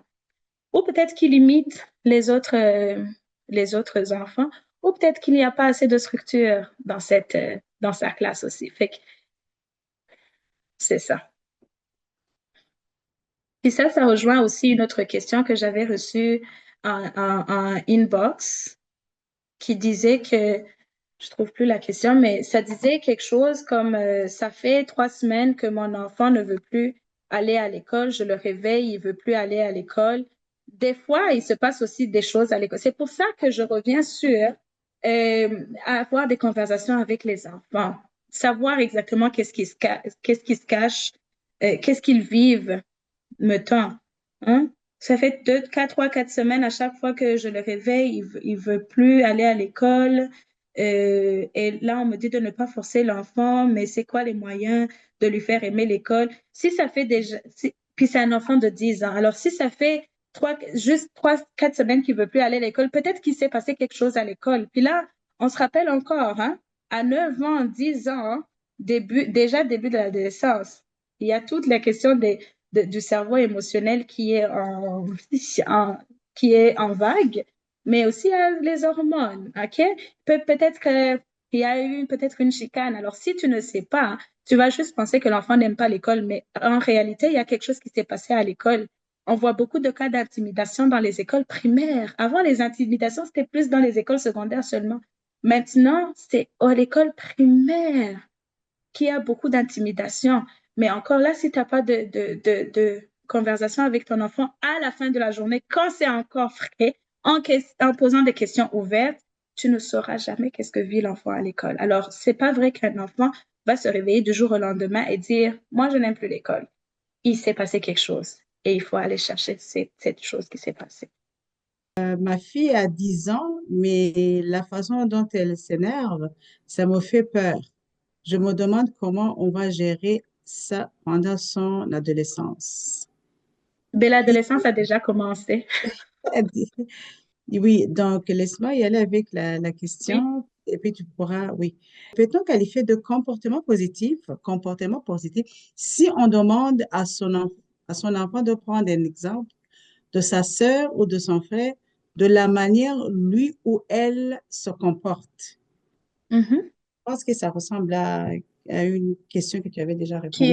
Oui, Et alors allez. je vais commencer par celle-là. Il n'y a pas de mal à dire, mettons, si c'est, moi, là où j'ai le mal, c'est que à chaque fois, pourquoi tu n'es pas comme l'autre? Pourquoi tu n'es pas comme, il faut être comme ton frère, il faut que, mais si tu veux souligner des bons comportements, par exemple, mettons, je sais pas, là, ranger ta chambre, puis Lies, j'aimerais que tu commences à ranger. Regarde, prends l'exemple sur Liliane, ta grande sœur, qui fait ça et ça, et tu nommes exactement les comportements attendus. Il n'y a pas de mal. Le mal va venir qu'à chaque fois que l'enfant veut quelque chose, ou souvent, que tu vas faire référence à l'autre. Mais l'autre ne fait pas ça. Mais regarde, ta sœur ne fait pas ça. Mais si c'est un petit exemple que tu vas donner, que sa sœur fait déjà, ou son grand frère fait déjà, il n'y a pas de mal à ça. Mais encore là, choix des mots, le choix des mots. Hmm? À quel moment tu lui dis ce que tu lui dis? Fait qu'une fois que c'est positif, de temps en temps, à titre d'exemple, et en encourageant aussi ton enfant, oui. Mais si c'est pour comparer et dire tu n'es pas comme, cela c'est non. Puis pour la première question, 10 ans, l'enfant est déjà, ça a déjà commencé. Il faut savoir, OK, on a parlé du cerveau émotionnel de l'enfant.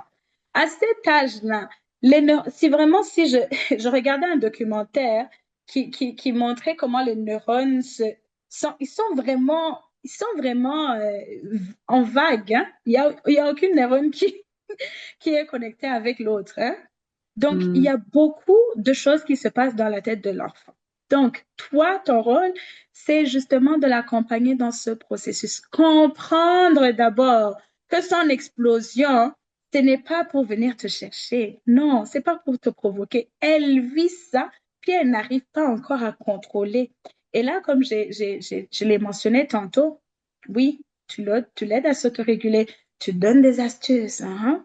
OK, tu l'aides à nommer son émotion. Puis là, encore une fois, on n'oublie pas, on est en train de parler d'un enfant de 10 ans qui se bat avec les neurones qui sont en vague, mais aussi les hormones de son corps qui sont en vague. Fait que vraiment beaucoup de bienveillance et beaucoup d'accompagnement. Parler à son enfant encore, vous allez me trouver tannante, mais des fois, les solutions viennent des enfants aussi. Tu as besoin de quoi pour le moment? Hmm? Puis le faire remarquer que oui, il est là, puis on va descendre ensemble.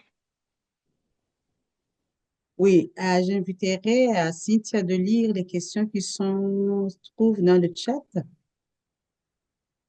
Oui, merci Liliane. Je prends le relais pour les questions qui se trouvent dans le chat. J'en vois une qui dit ceci.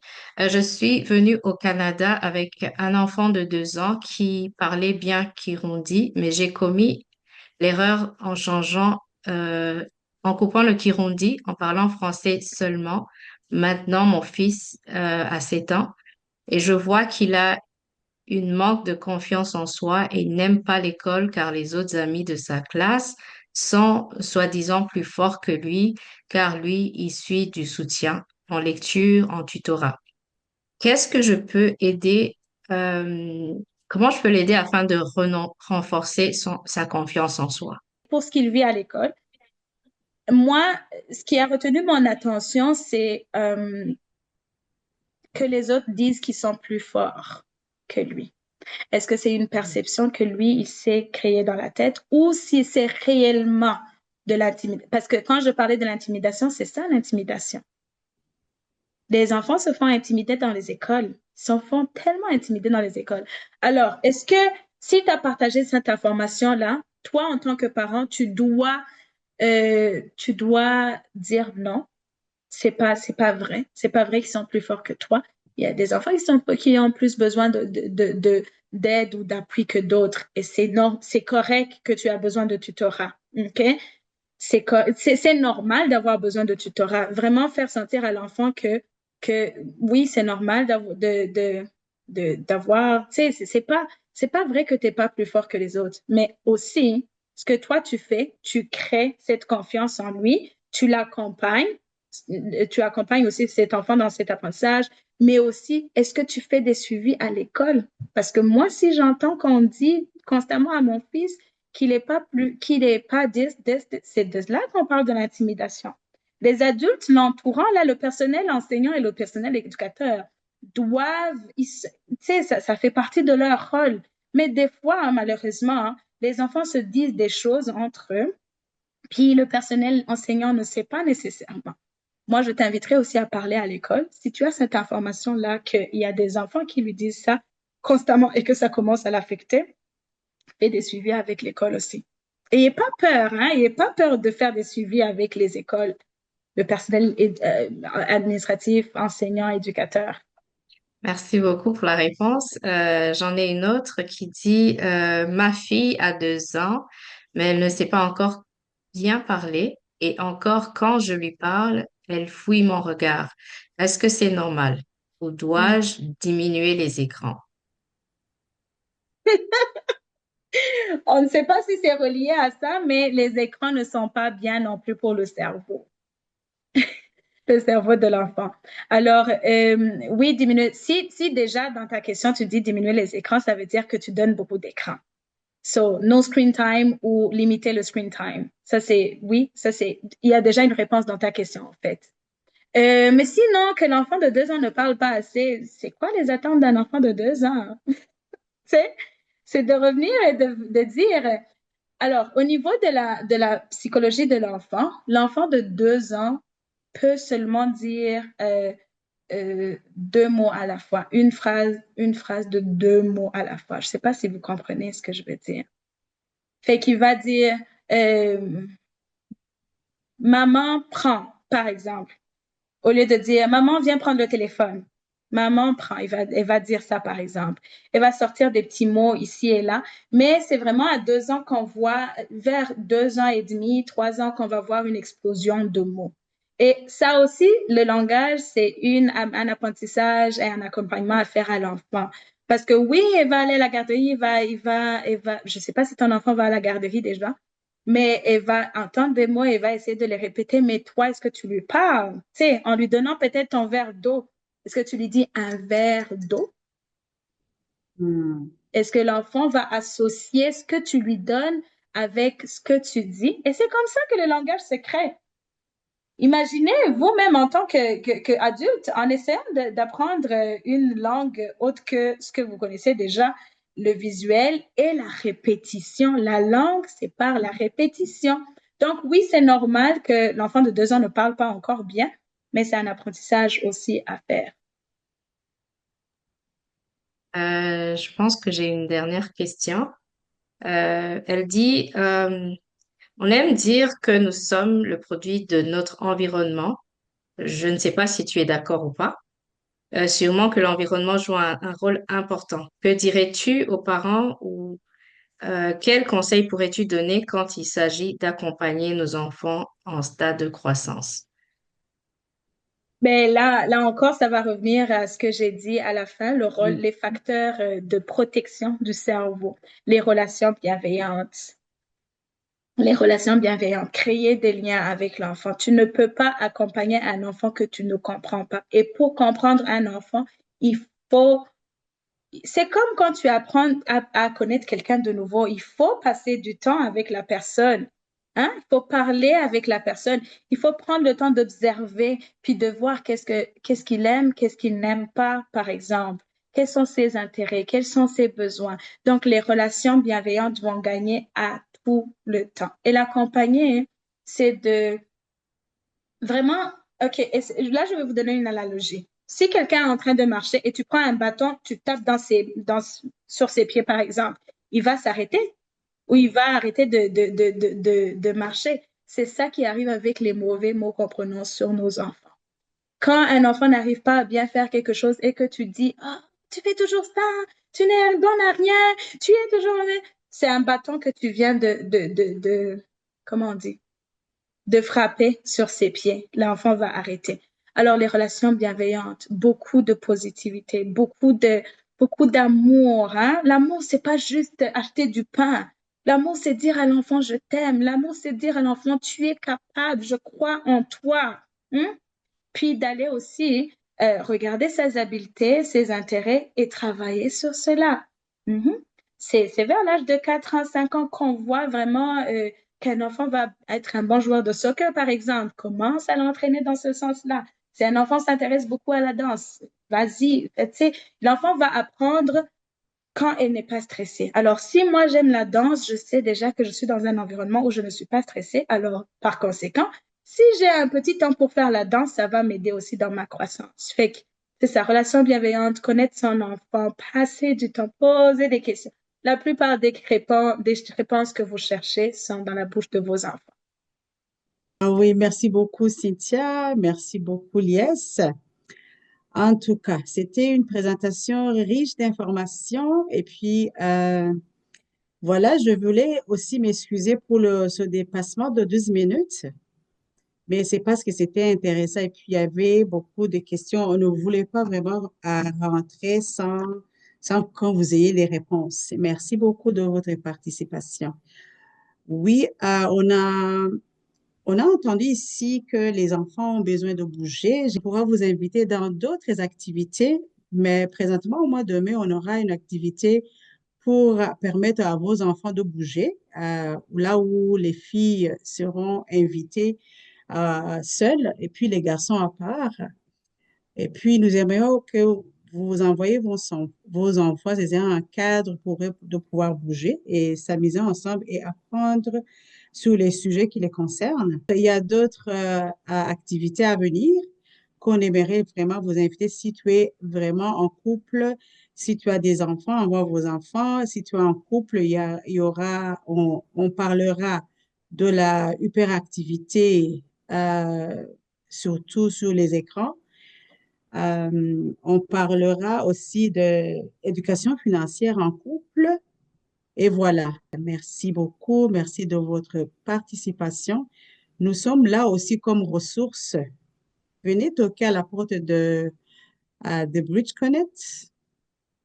On est là comme ressources aussi. Je ne sais pas si Nathalie l'avait ajouté dans les ressources, mais on est à votre service. Merci beaucoup et bonne soirée.